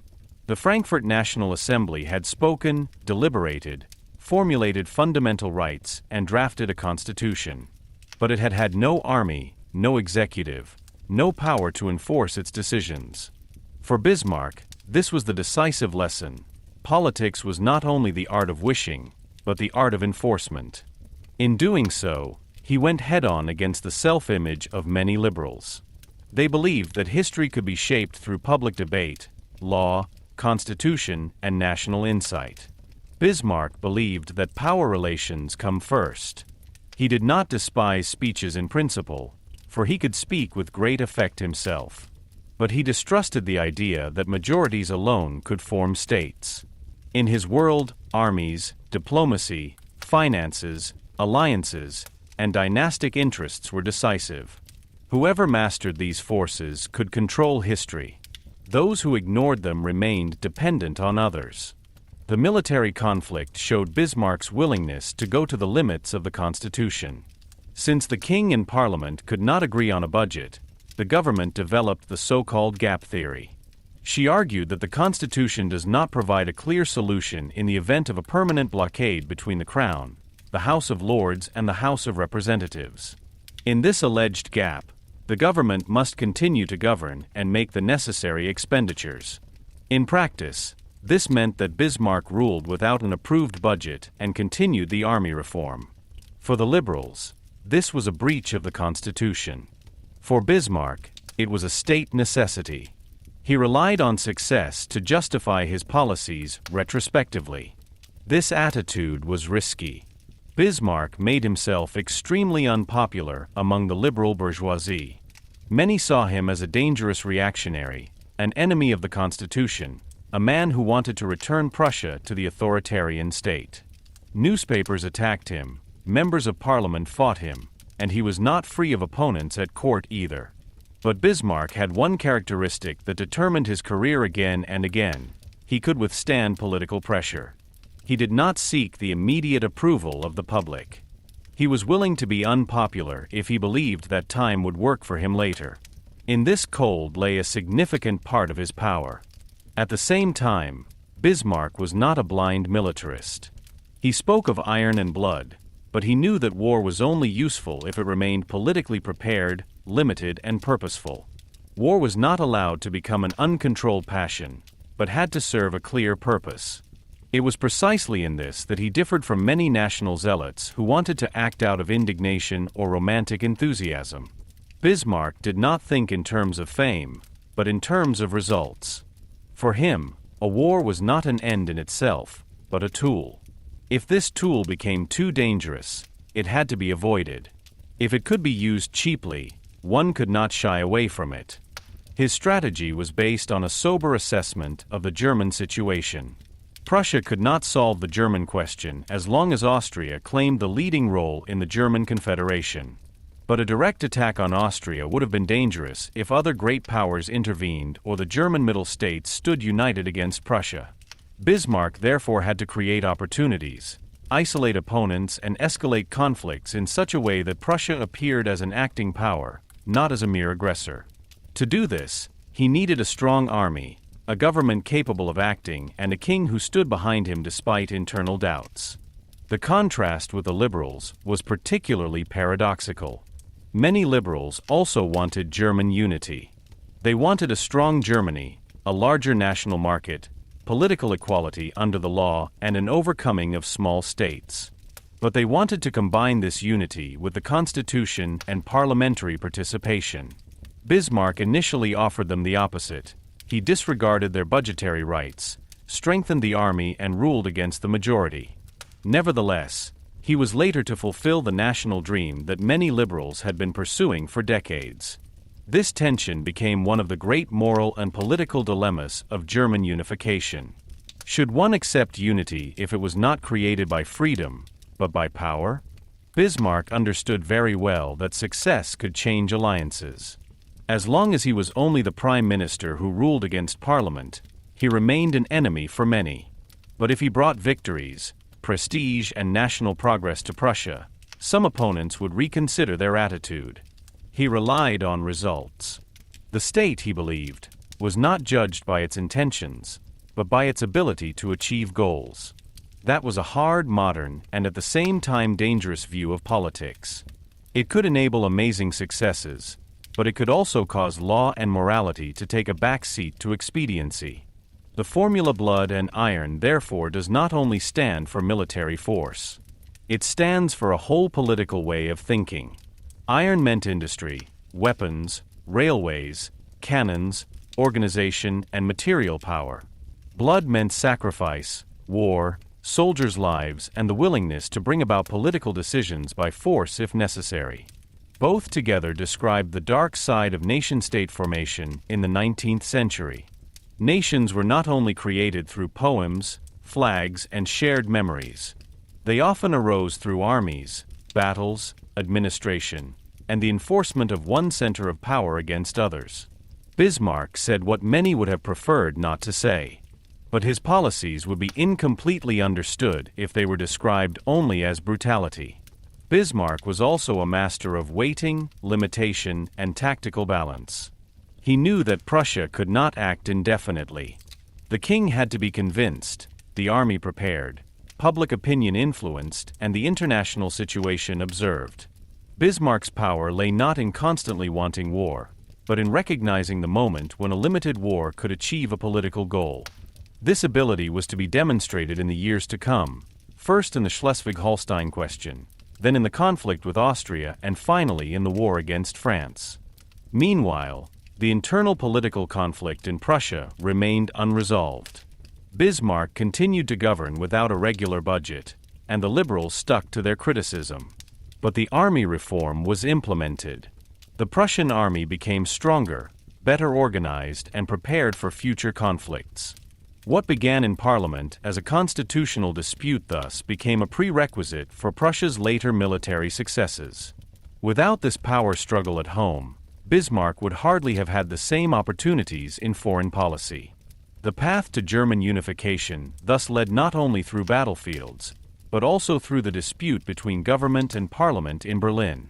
In the end, it became clear how closely domestic policy and foreign policy were linked. Bismarck needed foreign policy successes to justify his domestic political position. At the same time, he needed the army reform that had been implemented domestically in order to be able to act in foreign policy. This double logic made his politics so effective and so controversial. He forced Prussia into a phase of tension in which conflicts were not resolved, but were intensified with a view to later success. Chapter 10 of the history of German unification is therefore the moment in which the method emerges. After the failed hopes of 1848, realpolitik now came to the fore. Bismarck did not first ask what was desirable, just, or ideal. He asked what was possible, who had what interests, what means of power were available, and how opponents could be separated from each other. This fundamentally changed the path to unity. Germany was not to be created by the power of a parliament, but by the power of a state. Not St. Paul's Church, but Prussia's army, diplomacy, and administration became the tools of unification. This development was full of contradictions. Many Germans longed for unity, but they got it in a way that hurt liberal hopes. Many wanted national dignity, but it was won through wars. Many saw Bismarck as an opponent of freedom, but it was he who brought political unification closer than all the speakers before him. Blood and iron was therefore not just a buzzword. It was the announcement of a new historical period in which the German question was finally placed out of the assembly halls and into the hands of power politics. Chapter 11: The War Against Denmark, 1864. At first glance, the Schleswig-Holstein question seemed like a regional conflict on the northern border of Germany. Two duchies, complicated successions, Danish kings, German national feelings, and old legal claims seemed to form a topic that mainly occupied lawyers, diplomats, and national associations. But in truth, it was precisely this question that became the first major touchstone of Bismarck's policy. This showed how an intricate dispute over historical rights could become a lever for power politics. Bismarck recognized earlier than many others that Schleswig and Holstein were important not only because of their population, their location, or their special legal status. They offered Prussia the opportunity to act together with Austria, to use the German national movement for its own benefit and at the same time to prepare for a later conflict with Vienna. The background was complicated. Schleswig and Holstein were two duchies that were closely linked to each other, but had different constitutional statuses. Holstein belonged to the German Confederation, but Schleswig did not. However, both were in personal union under the Danish king. This meant that the same monarch ruled over Denmark as well as over the duchies, without them simply being a unified Danish state. Holstein had a predominantly German-speaking population, while Schleswig had German, Danish, and Frisian populations. Schleswig in particular was therefore particularly politically controversial.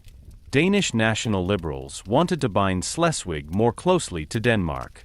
German nationalists saw this as an attack on the rights of the duchies and on the German cause. Schleswig-Holstein had already become a symbol during the Revolution of 1848.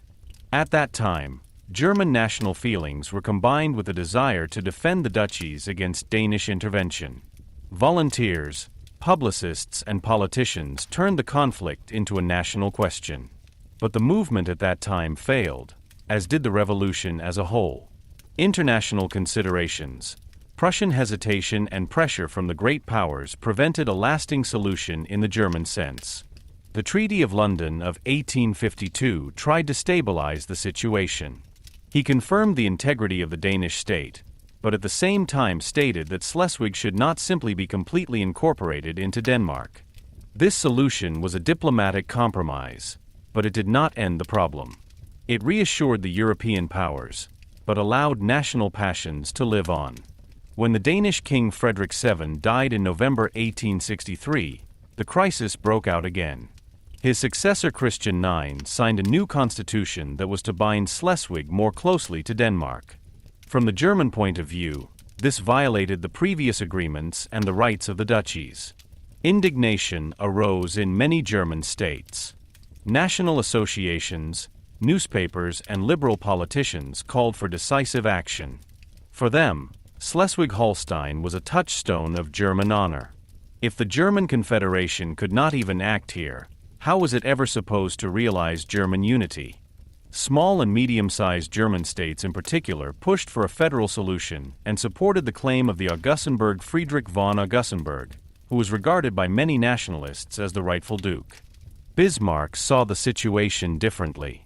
He did not share the romantic enthusiasm of the national movement for the Augustenburger. For him, the decisive question was not which dynastic claim seemed most likable, but what benefit Prussia could derive from the crisis. Schleswig and Holstein were strategically advantageous.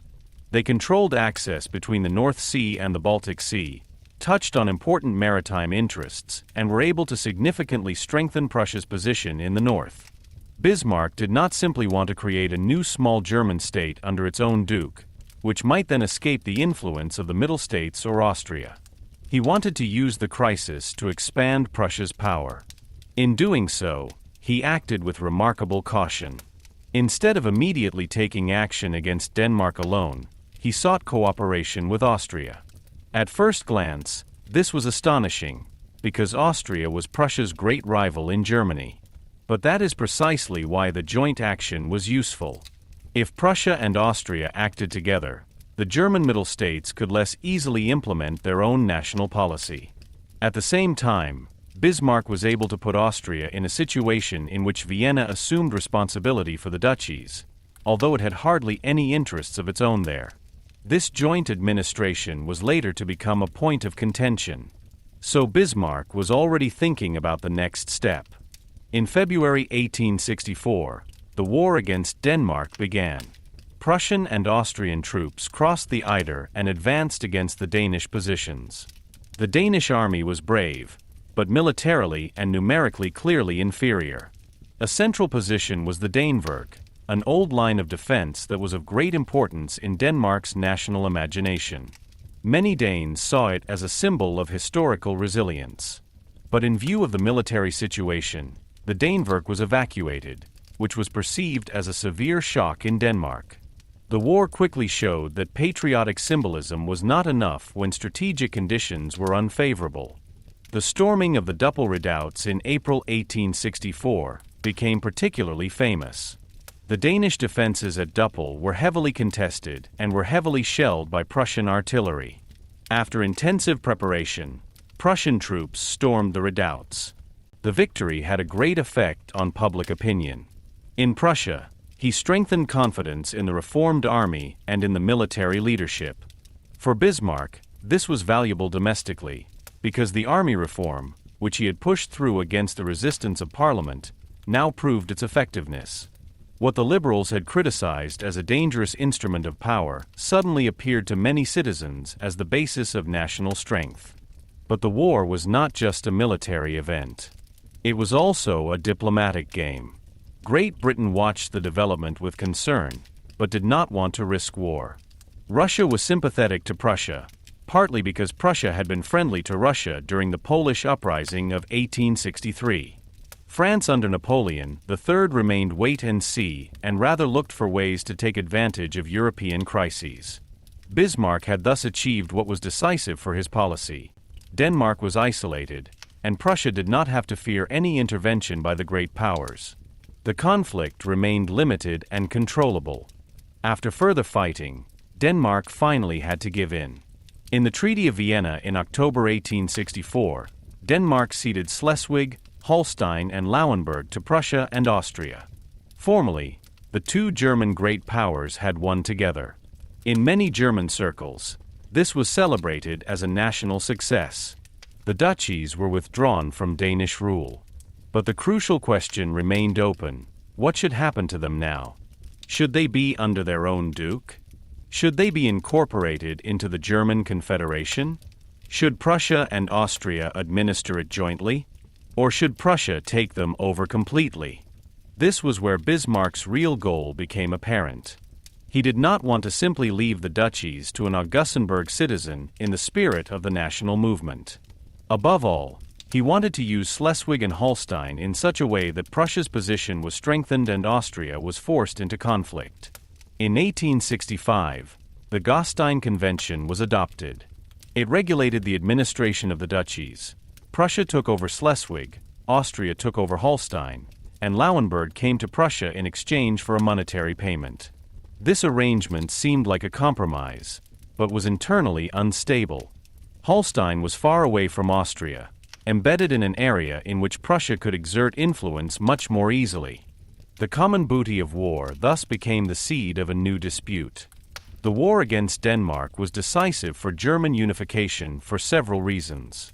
First, he showed that Bismarck could take up national questions without submitting to the national movement.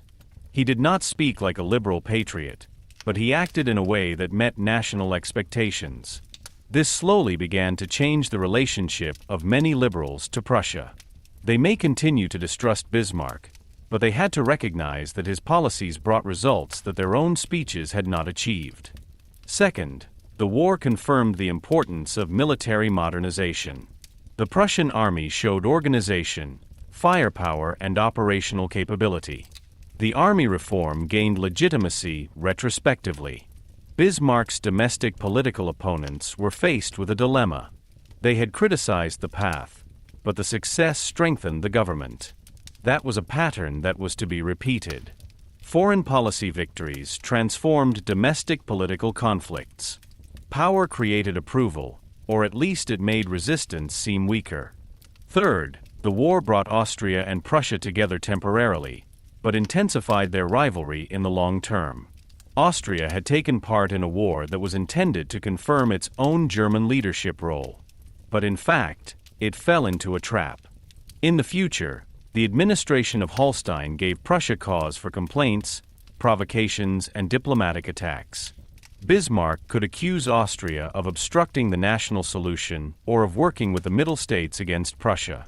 Thus, the joint victory became a prelude to the Austro-Prussian War of 1866. The war was also a deep cut for Denmark. The loss of the duchies meant a heavy national defeat and changed the country's self-image. Denmark had to redefine its role in Europe and concentrate more on its own nation-state. For Germany, on the other hand, the victory seemed like a step out of political powerlessness. He showed that the German question was not only negotiated in parliaments and associations, but could be decided by armies and diplomats. The war against Denmark was therefore much more than a regional conflict. It was Bismarck's first major foreign policy success and the prelude to the wars of unification. It combined national emotions, dynastic claims, strategic interests, and European diplomacy. Bismarck took advantage of the outrage against Denmark, but he did not let himself be driven by it. He led Prussia into a war that remained limited, politically useful, and prepared for the next crisis. This is exactly where his method showed itself. He did not solve the German question in a single big step, but through a series of controlled conflicts, in which each victory opened up new possibilities. At the end of 1864, Germany was not yet united. The German Confederation continued to exist, Austria had not yet been displaced, and the southern German states remained independent. But something had changed. Prussia had proven that it could act. Bismarck had shown that national politics was possible from above. The army had demonstrated its strength. And Schleswig-Holstein, once a complicated dispute over duchies and succession, had become an explosive device that was soon to tear apart the old order of the German Confederation. Chapter 12: The Austro-Prussian War of 1866. The War of 1866 was the decisive break in German history in the 19th century. It was short, violent, and powerful in its consequences. Within a few weeks, an order that had existed since the Congress of Vienna in 1815 was destroyed. The German Confederation, in which Austria held the presidency and the German states were loosely linked to each other, collapsed. Prussia ousted Austria from German politics and thus opened the way to an agreement under its own leadership. What began as a dispute over Schleswig and Holstein was in fact the long-awaited power struggle between Berlin and Vienna. It was not only about two duchies in the north, but about the question of who should lead Germany in the future. After the joint victory against Denmark in 1864, Prussia and Austria had initially jointly taken over the duchies of Schleswig and Holstein. But this joint administration was unstable from the beginning. Bismarck had not thought of it as a permanent solution, but as a political area of tension. The Gastein Convention of 1865 divided the administration. Prussia administered Schleswig, Austria administered Holstein, Lauenburg came to Prussia. On paper, this seemed like a compromise, but in practice it created a situation that made conflict almost inevitable. Holstein was far away from Austria, but directly in the north of Germany, i.e. in an area in which Prussia could act militarily and politically much more easily. Austria was vulnerable there. Prussia was able to exert pressure, and Bismarck waited for the moment when he could portray Vienna as a disturber of the German order. Bismarck's goal was not simply a war of passion or national enthusiasm. He wanted to oust Austria from Germany, but he knew that this could only succeed if Prussia was diplomatically prepared. A war against Austria was not allowed to become a European war. France, Russia, and Italy either had to remain neutral or use Prussia indirectly. Italy in particular became important, because it had its own interests against Austria. Veneto was still under Austrian rule, and Italy hoped to gain this territory. Bismarck therefore concluded an alliance with Italy in 1866. For Austria, this meant the danger of a war on two fronts. Russia remained well disposed towards Prussia, partly because of the Prussian attitude during the Polish uprising of 1863. France under Napoleon III may have hoped for its own advantages, but initially remained waiting. Britain did not want to wage war on the continent. In this way, Bismarck succeeded in isolating Austria to a large extent. In the interior of Prussia, however, the situation was tense. Many liberals continued to distrust Bismarck. They saw him as the man who had ruled against Parliament for years.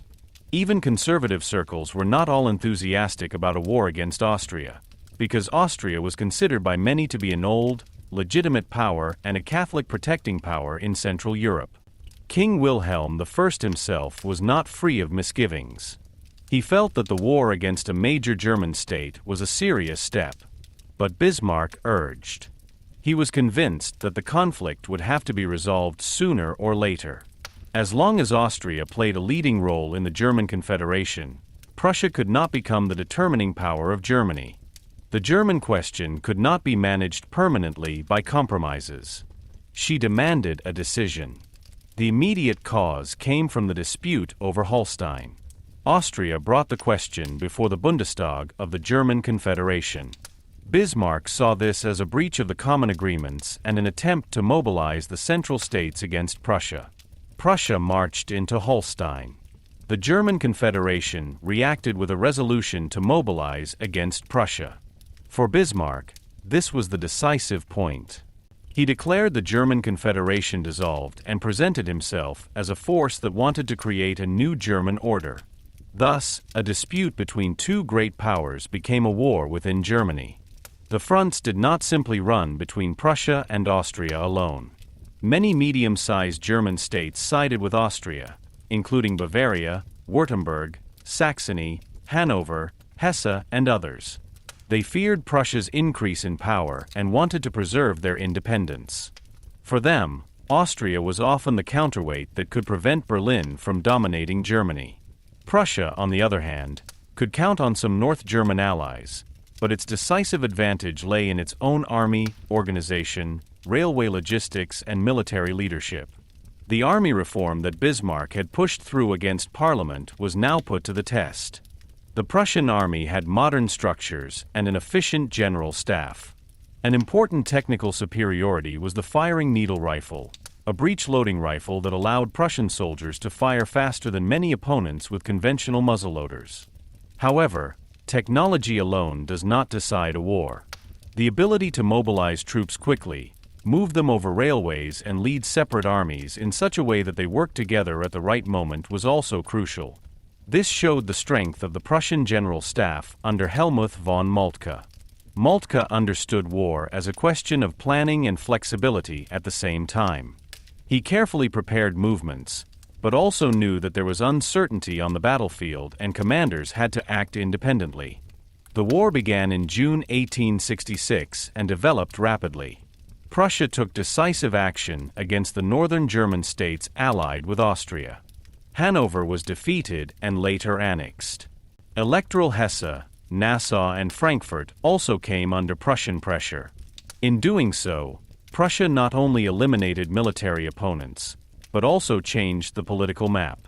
The decisive arena, however, was in Bohemia, where Prussian armies were advancing against Austria. The Austrian army fought bravely, but it suffered from structural weaknesses, slower leadership, and tactical disadvantages. In addition, Austria had to tie up forces against Italy, even though the Austrian troops were quite successful militarily there. Strategically, however, the location was unfavorable.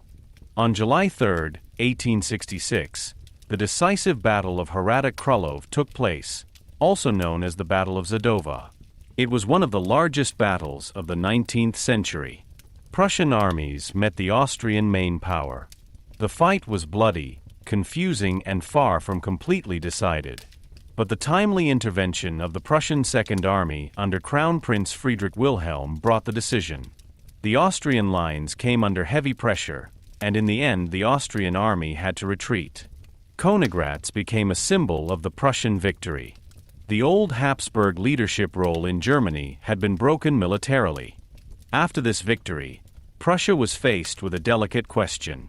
Many military officers, including King Wilhelm I, wanted to advance further and perhaps even occupy Vienna. The victory seemed to offer an opportunity to punish Austria severely. But Bismarck resisted such demands with great determination.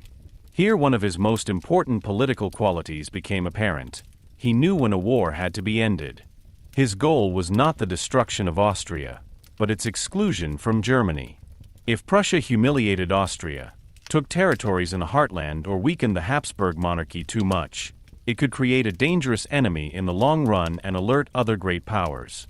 Bismarck did not want to destroy Austria after the war, but to consider it useful for a later European order. This restraint was by no means a matter of course.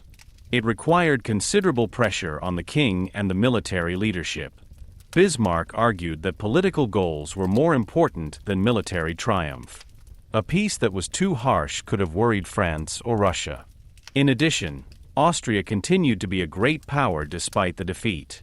His complete humiliation would have shaken the balance of Europe. For this reason, the Treaty of Prague in August 1866 was comparatively moderate. Austria had to recognize the German Confederation as dissolved and agree to the reorganization of Germany without Austrian participation. Veneto came to Italy via France.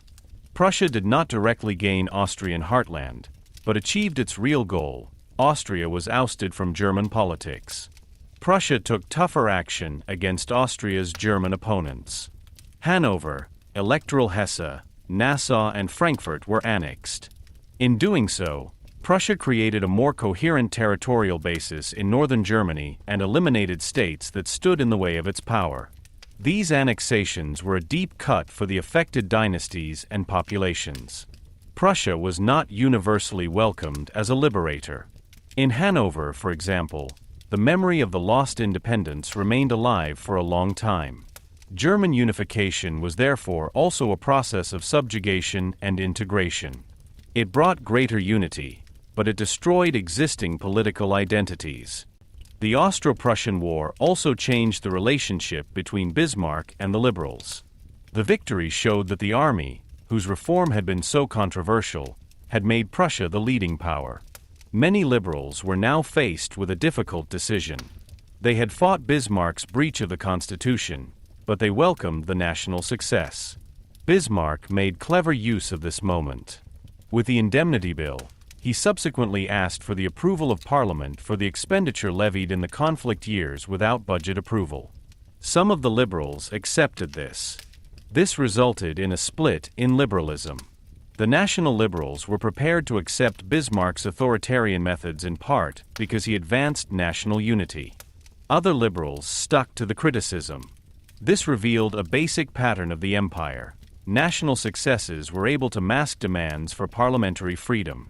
For Austria, the defeat of 1866 was a shock. The Habsburg monarchy lost its leading role in Germany and had to reorient itself. As early as 1867, there was a compromise with Hungary, which created the dual monarchy of Austria and Hungary. This step was also a consequence of the weakening of 1866, and Vienna had to make concessions domestically in order to stabilize the empire. The defeat against Prussia thus changed not only Germany, but the entire structure of Central Europe. For Prussia, on the other hand, the way was now clear to reorganize northern Germany. The southern German states of Bavaria, Württemberg, Baden, and Hesse-Darmstadt initially remained outside a Prussian-led federation. They retained their independence, but had to conclude protection and alliances with Prussia. In the event of a war, they would thus be more closely tied to Berlin in terms of foreign policy and military. Bismarck did not yet force them into a nation-state, but he prepared the next stage. He knew that the southern German states could not simply be incorporated by pressure. This required a national crisis that welded North and South together. This crisis was to arise a few years later in the conflict with France. The War of 1866 was thus the real turning point on the way to the founding of the Reich. He decided the rivalry between Prussia and Austria, ended the German Confederation, and made the small German solution probable. He showed the power of modern organization, the railroad, the general staff, and industrial weapons. But it also showed the harshness of the unification process. Germany did not come into being by general approval, but by victory and defeat, by annexations, alliances, and political calculations. The old question of whether unity and freedom could be realized together remained open. Prussia had advanced unity, but not through democratic self-determination, but through war. When the smoke of Königgrätz had cleared, the old Germany no longer existed. Austria was pushed out. Prussia was at the head of the north. The central states were weakened, and Bismarck had proven that his realpolitik worked. But the work was still unfinished.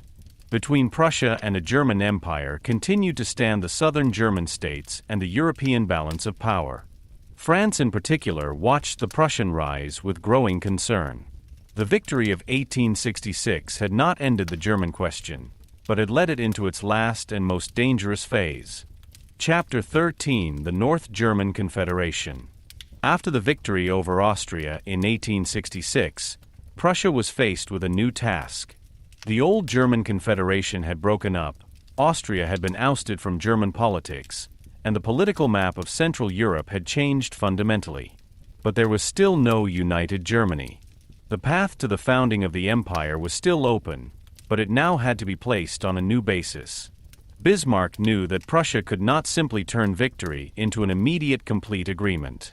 The southern German states of Bavaria, Württemberg, Baden, and Hesse-Darmstadt were not yet ready to give up their independence in a Prussian-dominated nation-state. France watched the rise of Prussia with growing suspicion. In Germany itself, too, there were still reservations about too much Berlin dominance.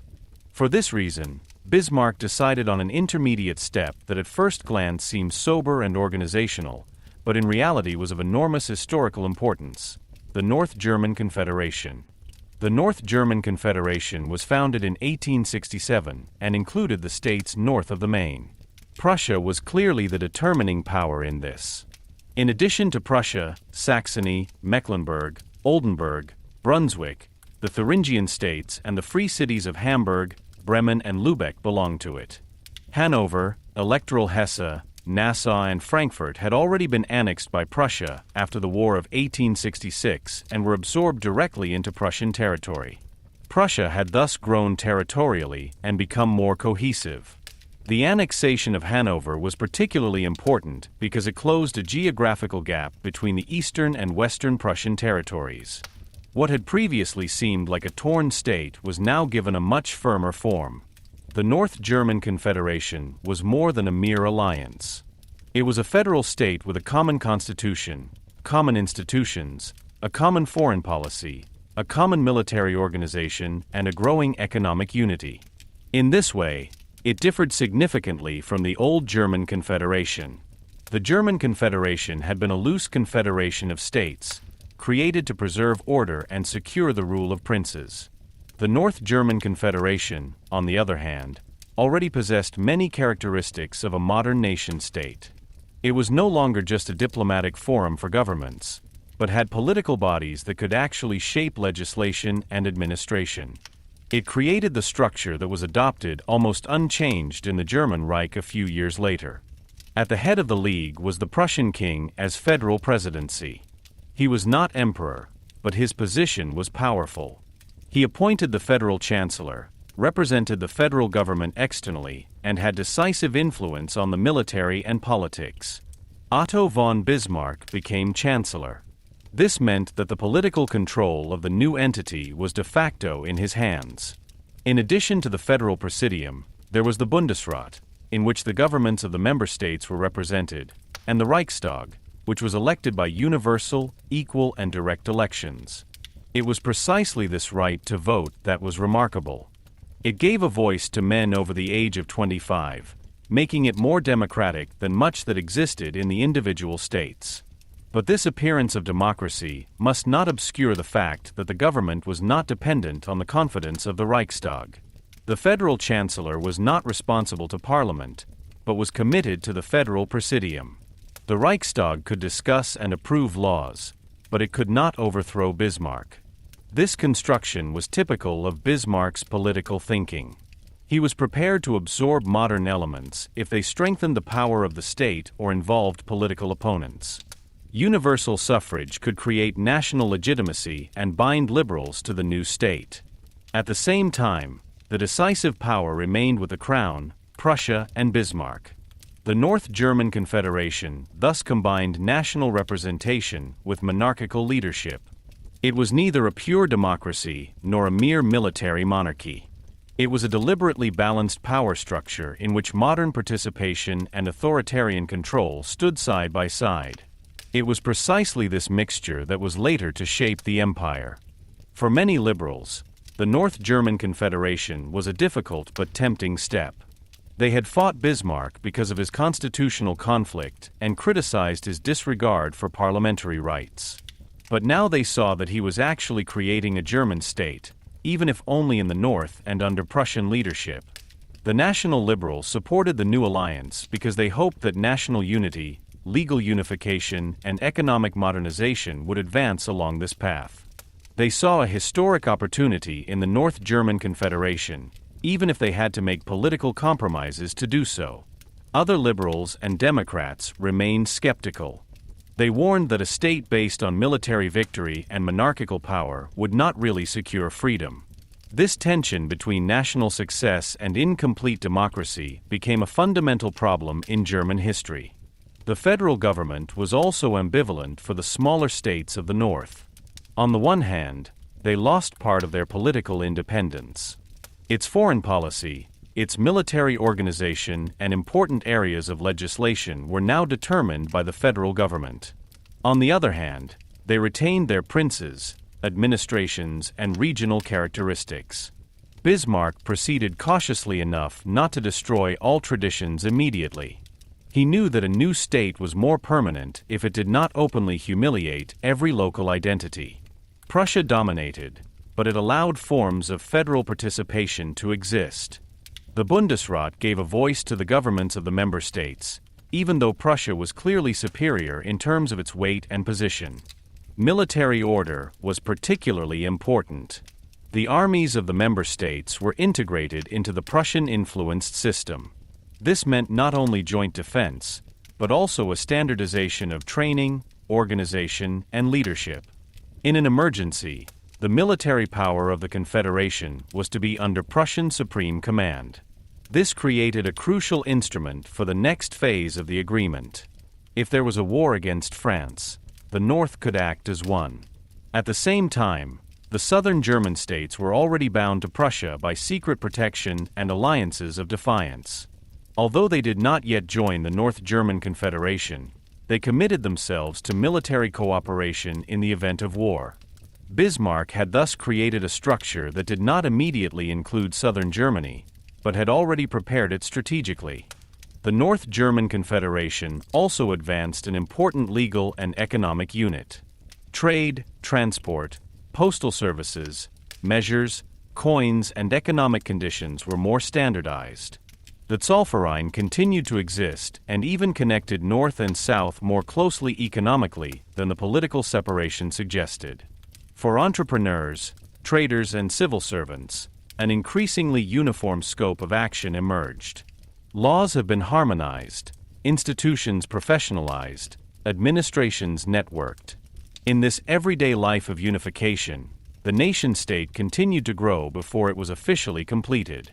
People noticed unity not only in speeches and flags, but in authorities, markets, railways, postal connections, and military structures. In terms of foreign policy, the North German Confederation was a signal to Europe. After 1866, Prussia had not simply won a few territories, but had created a new power. France viewed this development with growing concern.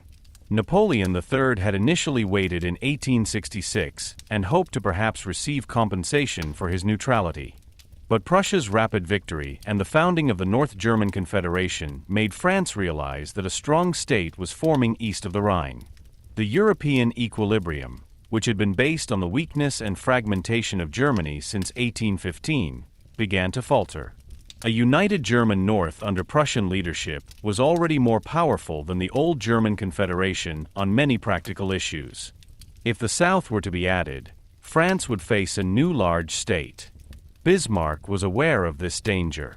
He did not want to challenge France immediately, but he knew that French resistance to full German unification was likely to grow. Therefore, he had to prepare the next step carefully. A forced incorporation of southern Germany would have generated resistance there and perhaps given France a pretext to intervene. A common external conflict, on the other hand, could mobilize national feelings and lead the southern German states to the side of Prussia. The North German Confederation was therefore not only the result of the War of 1866, but also preparation for the final phase of unification. Internally, the Confederation developed a political dynamic that Bismarck had to use and control at the same time. The Reichstag provided a stage for national debates. Parties and political groups became more organized. Liberals, conservatives, Catholics and Democrats sought their place in the new order. The public followed political issues more closely. This created a modern political space that no longer consisted only of princes and diplomats. But Bismarck remained careful not to let this area become the actual source of government power. He wanted the public and parliament as elements of national integration, not as masters of the executive. This was precisely the historical significance of the North German Confederation. It was a laboratory of the coming empire. Its constitution, its institutions, its balance of power, and its internal contradictions were largely adopted in 1871. What later appeared as the German Reich did not come into being out of nowhere. It was already laid out in the North German Confederation.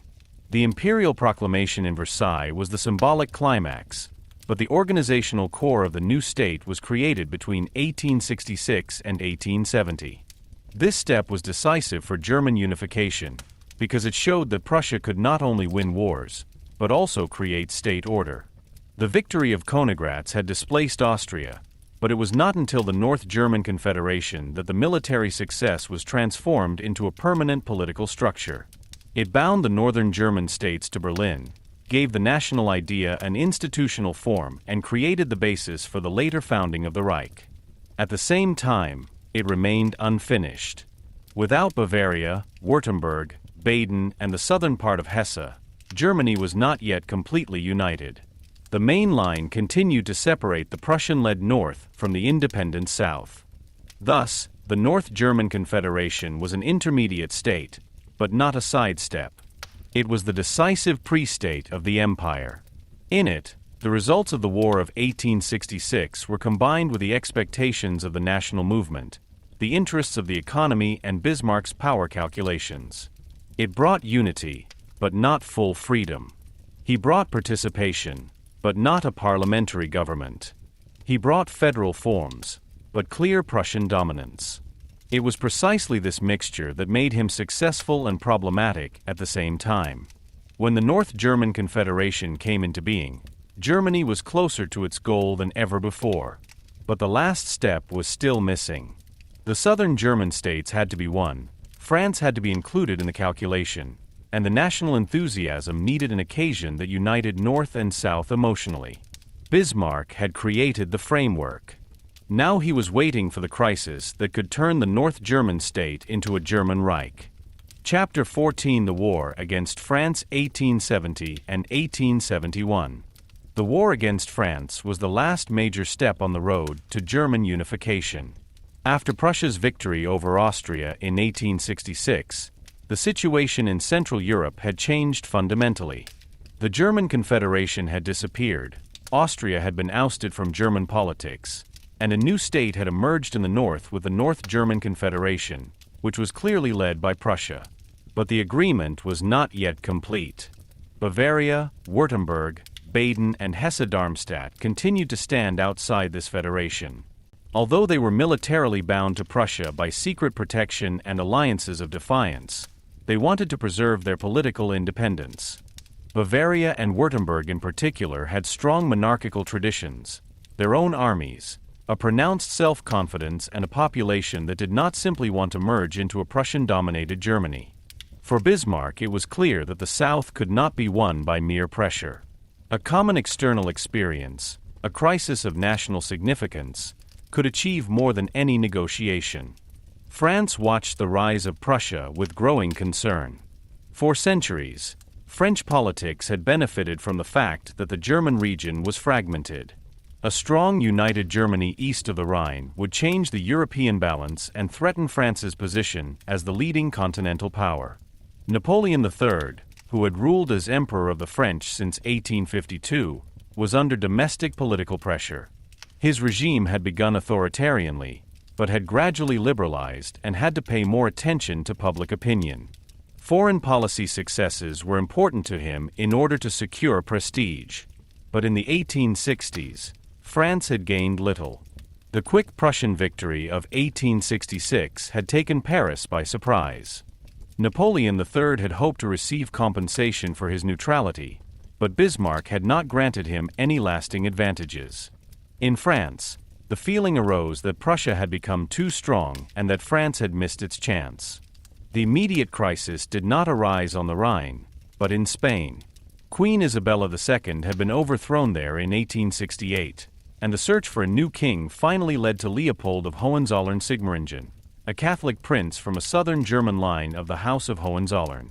For France, this candidacy was alarming. When a Hohenzollern ascended the Spanish throne, Paris saw the danger of a diplomatic embrace by Hohenzollerns in the east and south. Even if Leopold was not simply a tool of Prussia, the French public could hardly reassure this distinction. The government in Paris demanded the withdrawal of the candidacy. Leopold finally renounced, and that could have been the end of the crisis. But France wanted more. It demanded a guarantee from King Wilhelm I that such a candidacy would never again be supported. Wilhelm I was staying in the spa town of Ems when the French ambassador Vincent Benedetti visited him. The king remained polite, but refused a permanent guarantee. From his point of view, the candidacy had already been withdrawn, and further promises would have been a humiliation of Prussia. Wilhelm reported to Bismarck in Berlin about the meeting. Bismarck immediately recognized the political possibility. He shortened and tightened the so-called EMS dispatch in such a way that it appeared harsher in its publication, without completely falsifying the core of the event. The message now appeared as if both sides had treated each other brusquely. In France, this was perceived as an insult, in Germany as French presumption. Public excitement rose rapidly on both sides. Bismarck did not want to provoke France simply out of blind belligerence. His goal was politically precise. France was to appear as the aggressor.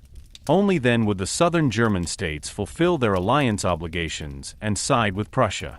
If Prussia acted as the aggressor, Bavaria, Württemberg, and other states could have hesitated. However, if France declared war, Bismarck could present the conflict as Germany's defense against French arrogance. That is exactly what happened. On July 19, 1870, France declared war on Prussia. With this, Napoleon III had formally taken the first step, and Bismarck had achieved the diplomatic situation he needed. The effect in Germany was enormous. In many cities, national enthusiasm arose. Even southern German reservations against Prussia receded into the background because France appeared as a common enemy. The memory of older conflicts with France, of Napoleon I, and of the wars of liberation came back to life. Newspapers, speeches, and public meetings portrayed the war as a struggle for German honor and security. Of course, this enthusiasm was not equally strong everywhere, and not everyone went to war jubilantly. Many families feared for sons, fathers, and brothers. But politically, Bismarck succeeded in doing what he had planned. North and South stood together in the field. Militarily, France was worse prepared than its leadership had hoped. The French army had brave soldiers and modern weapons such as the chassepot rifle, but organization, mobilization, and supplies suffered from serious deficiencies. Prussia and the North German Confederation, on the other hand, were able to draw on the experience of the previous wars, on the general staff under Helmuth von Moltke, on railway planning, and on the involvement of the South German troops. The German armies were quickly mobilized and crossed the border. The first battles already showed that France was losing the strategic initiative. In August 1870, there was heavy fighting near Weissenberg, Worth, and Spitzern. The German troops pushed back the French armies. The encirclement of the French army of the Rhine under Marshal Bazaine in Metz became particularly important. This tied up a large part of the French armed forces. Napoleon III tried to save the situation with another army, but found himself in a catastrophic situation. At Sedan, the decisive battle took place on the 1st and the 2nd of September 1870. The French army was surrounded, badly defeated, and Napoleon III himself was taken prisoner. For France, this was a shock of importance that can hardly be overestimated. An emperor had been captured with his army. The Second Empire collapsed, and the Republic was proclaimed in Paris. But the war did not end immediately. The new French government wanted to continue fighting. It did not want to accept a peace that had to appear as a national humiliation. Paris was besieged, and the war now took on a different character. The fight against the empire turned into a war against the French Republic and against newly formed people's armies. The siege of Paris brought great suffering to the population. Hunger, cold, and fear shaped everyday life. At the same time, it became clear that national resilience does not simply end with the capture of a ruler. France continued to fight, although its military situation was becoming increasingly difficult. On the German side, the war increased the pressure for unification. While the fighting continued, Bismarck negotiated with the southern German states about joining a new German Reich. These negotiations were by no means a mere formality. Bavaria demanded special rights, including its own competences in the postal system, the railways, and the military in peacetime. Württemberg also secured special rights. Bismarck was willing to make such concessions because the greater goal was more important to him. He knew that an empire could only emerge stably if the southern German monarchs could save face. Unity therefore did not mean complete egalitarianism, but a federal compromise under Prussian leadership. The war against France created the emotional and political atmosphere in which this agreement was possible. The joint victories, the joint mobilization, and the common perception of an external opponent made many reservations fade. National unity no longer appeared as an abstract project of parliaments and associations, but as a consequence of common military experience. This was precisely where Bismarck's success lay. He had not invented the national movement, but he had steered it to the decisive moment. What had failed in St. Paul's Church in 1848 was now realized in the field camp, in ministries and princely negotiations. At the same time, this path had a high price. The war claimed many lives, brought wounding, destruction, and suffering. In France, a deep bitterness arose, especially due to the later cession of Alsace and parts of Lorraine. These territories had mixed linguistic and cultural imprints and were considered historically German land in Germany, while France felt their loss as a serious national wound.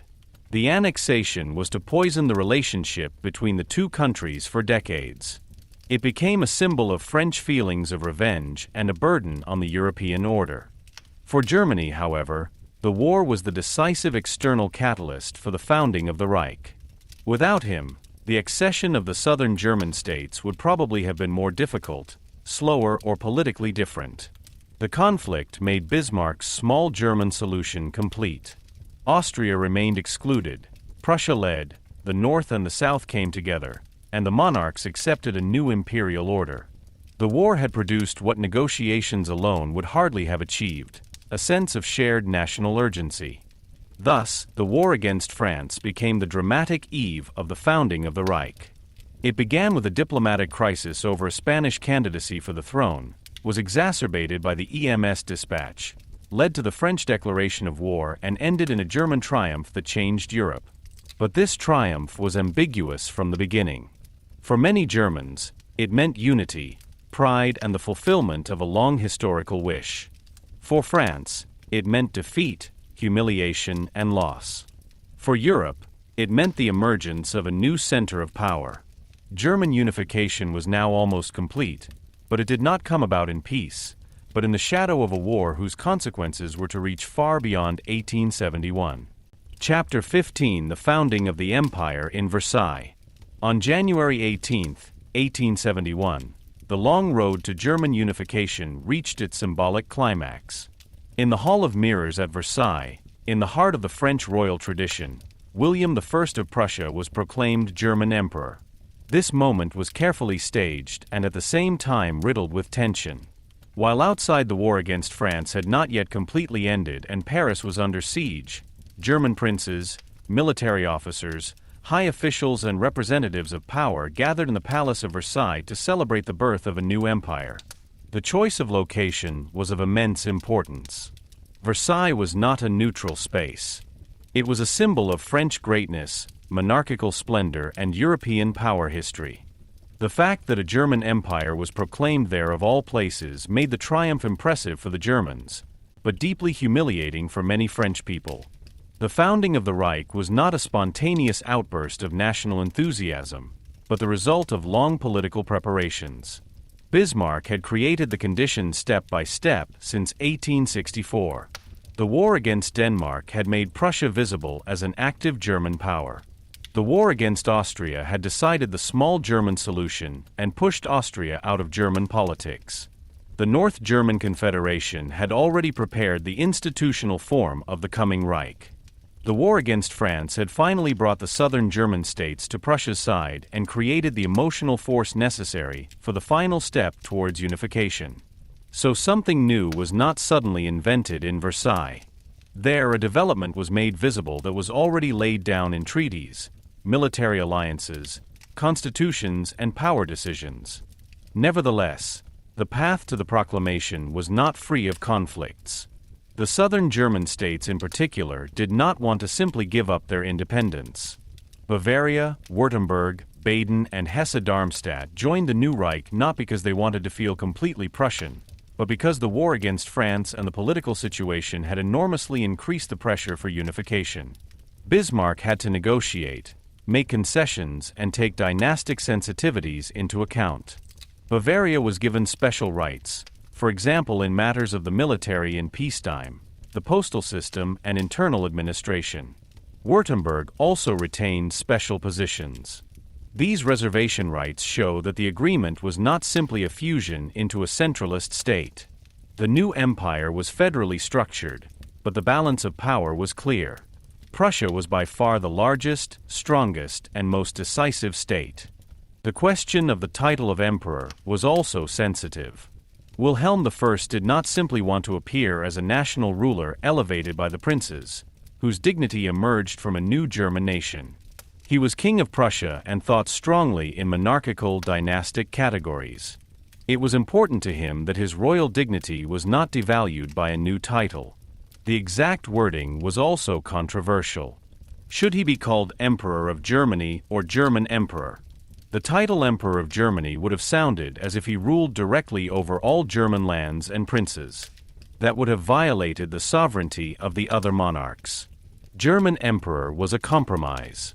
It meant leadership in the Reich, but not the complete abolition of the federal structure. Even in the moment of national triumph, the old German multi-statehood remained noticeable. Bismarck was at the center of these events, but he was not a jubilant romantic. For him, the founding of the Reich was the conclusion of a political strategy, not the fulfillment of a poetic dream. He had used the national movement, but at the same time tamed it. He had taken up the desire for unity, but realized it under Prussian and monarchical leadership. St. Paul's Church of 1848 had wanted to create a German nation-state based on the Constitution, popular representation, and liberal hope. Versailles also produced a nation-state, but in a different way. It did not arise from a successful revolution, but from wars, princely treaties, diplomatic calculations, and military power. This was precisely the deep ambivalence of the founding of the Reich. For many Germans, however, this day was a moment of great upliftment. For decades, poets, students, citizens, politicians, and soldiers had spoken of unity. Now the dream seemed to have become reality. Germany was no longer just a cultural space, not a loose federation of states, not a fragmented entity full of customs borders and rival princely interests. There was now a German empire with a common constitution, common foreign policy, common imperial legislation, a common army in the event of war, and an emperor at the top. For many citizens, this meant pride, security, and historical perfection. The humiliations of the Napoleonic era, the disappointment of 1815, the failure of 1848, and the rivalry between Austria and Prussia seemed to have finally been overcome. But the founding of the empire also had its downsides. It excluded Austria, even though millions of German-speaking people lived in the Habsburg monarchy and Austria had been closely linked to German history for centuries. The small German solution was politically successful, but it did not end all questions of national belonging. It created a Germany under Prussian leadership in which military strength, monarchical authority, and authoritarian traditions remained strong. Although the new empire had a Reichstag, which was elected by universal suffrage, the government was not dependent on the confidence of Parliament. The Reich Chancellor was appointed by the Emperor and remained responsible to him. This created a state that combined modern national participation and an authoritarian power structure. This inner tension shaped the empire from the very beginning. On the one hand, there was economic dynamism, legal unification, scientific progress, and political mobilization. On the other hand, the political leadership remained strongly monarchical and military. The bourgeoisie had received national unity, but not the full parliamentary freedom that many liberals had once hoped for. Many national liberals accepted this compromise because unity had been an overriding goal for them. Others saw it as a dangerous shift. They asked whether an empire created by war and dominated by Prussia could develop a liberal political culture in the long term. The founding of the German Empire also fundamentally changed Europe in terms of foreign policy. With the German Reich, a new great power emerged in the middle of the continent. Prussia alone had already been strong, but the United Empire had an even larger population, growing industry, military clout, and economic resources. The European balance shifted. France was defeated, humiliated, and deeply hurt by the loss of Alsace and parts of Lorraine. This annexation was seen in Germany as a gain in security and historical recovery, but in France it was seen as a national wound. The desire for revenge became a permanent factor in European politics. Thus, the triumph of Versailles already contained a seed of future tensions. Bismarck himself understood this danger. After the founding of the Reich, he wanted to secure what he had achieved, not jeopardize it with new adventures. His later alliance system was aimed at isolating France diplomatically and portraying Germany as a saturated power, i.e. as a state that had no further major territorial claims. But the startup situation remained stressful. An empire that had been proclaimed in a defeated France and had annexed French territory could hardly appear to be a purely defensive actor. The memory of Versailles continued to have an effect on both sides. For Germans, it was a place of national birth. For the French, a place of humiliation. Internally, too, the agreement was not equally a joyful moment for all people. Catholics in the South and West were partly skeptical about the Protestant Prussian dominance. Social democratic and democratic forces recognized that national unity did not automatically mean social justice or political freedom. Minorities such as Poles, Danes, and Alsatian-Lorraine were faced with the question of their place in an empire that was strongly defined by the German nation and language. The founding of the empire thus solved one central question, but opened up others. It created unity, but not complete unity. Nevertheless, January 18, 1871 was a turning point of enormous historical importance. For the first time, a German nation-state emerged that lasted permanently. The political fragmentation that had shaped the German region for centuries was overcome. The new state was able to standardize laws, accelerate economic development, concentrate military power, and present a united front in foreign policy. This changed not only the lives of Germans, but also the structure of Europe. The center of the continent was no longer an area of many small and medium-sized powers, but was characterized by a strong empire. The Hall of Mirrors at Versailles therefore showed both at the same time. It showed the success of a long national development and the harshness of the path by which it was achieved. The German princes stood together, but not as representatives of democratic popular sovereignty, but as monarchical bearers of a new federal state. The soldiers and generals were present because the war had made the agreement possible. Bismarck stood as an architect in the background, and yet at the center because his policies had steered the scattered forces in one direction.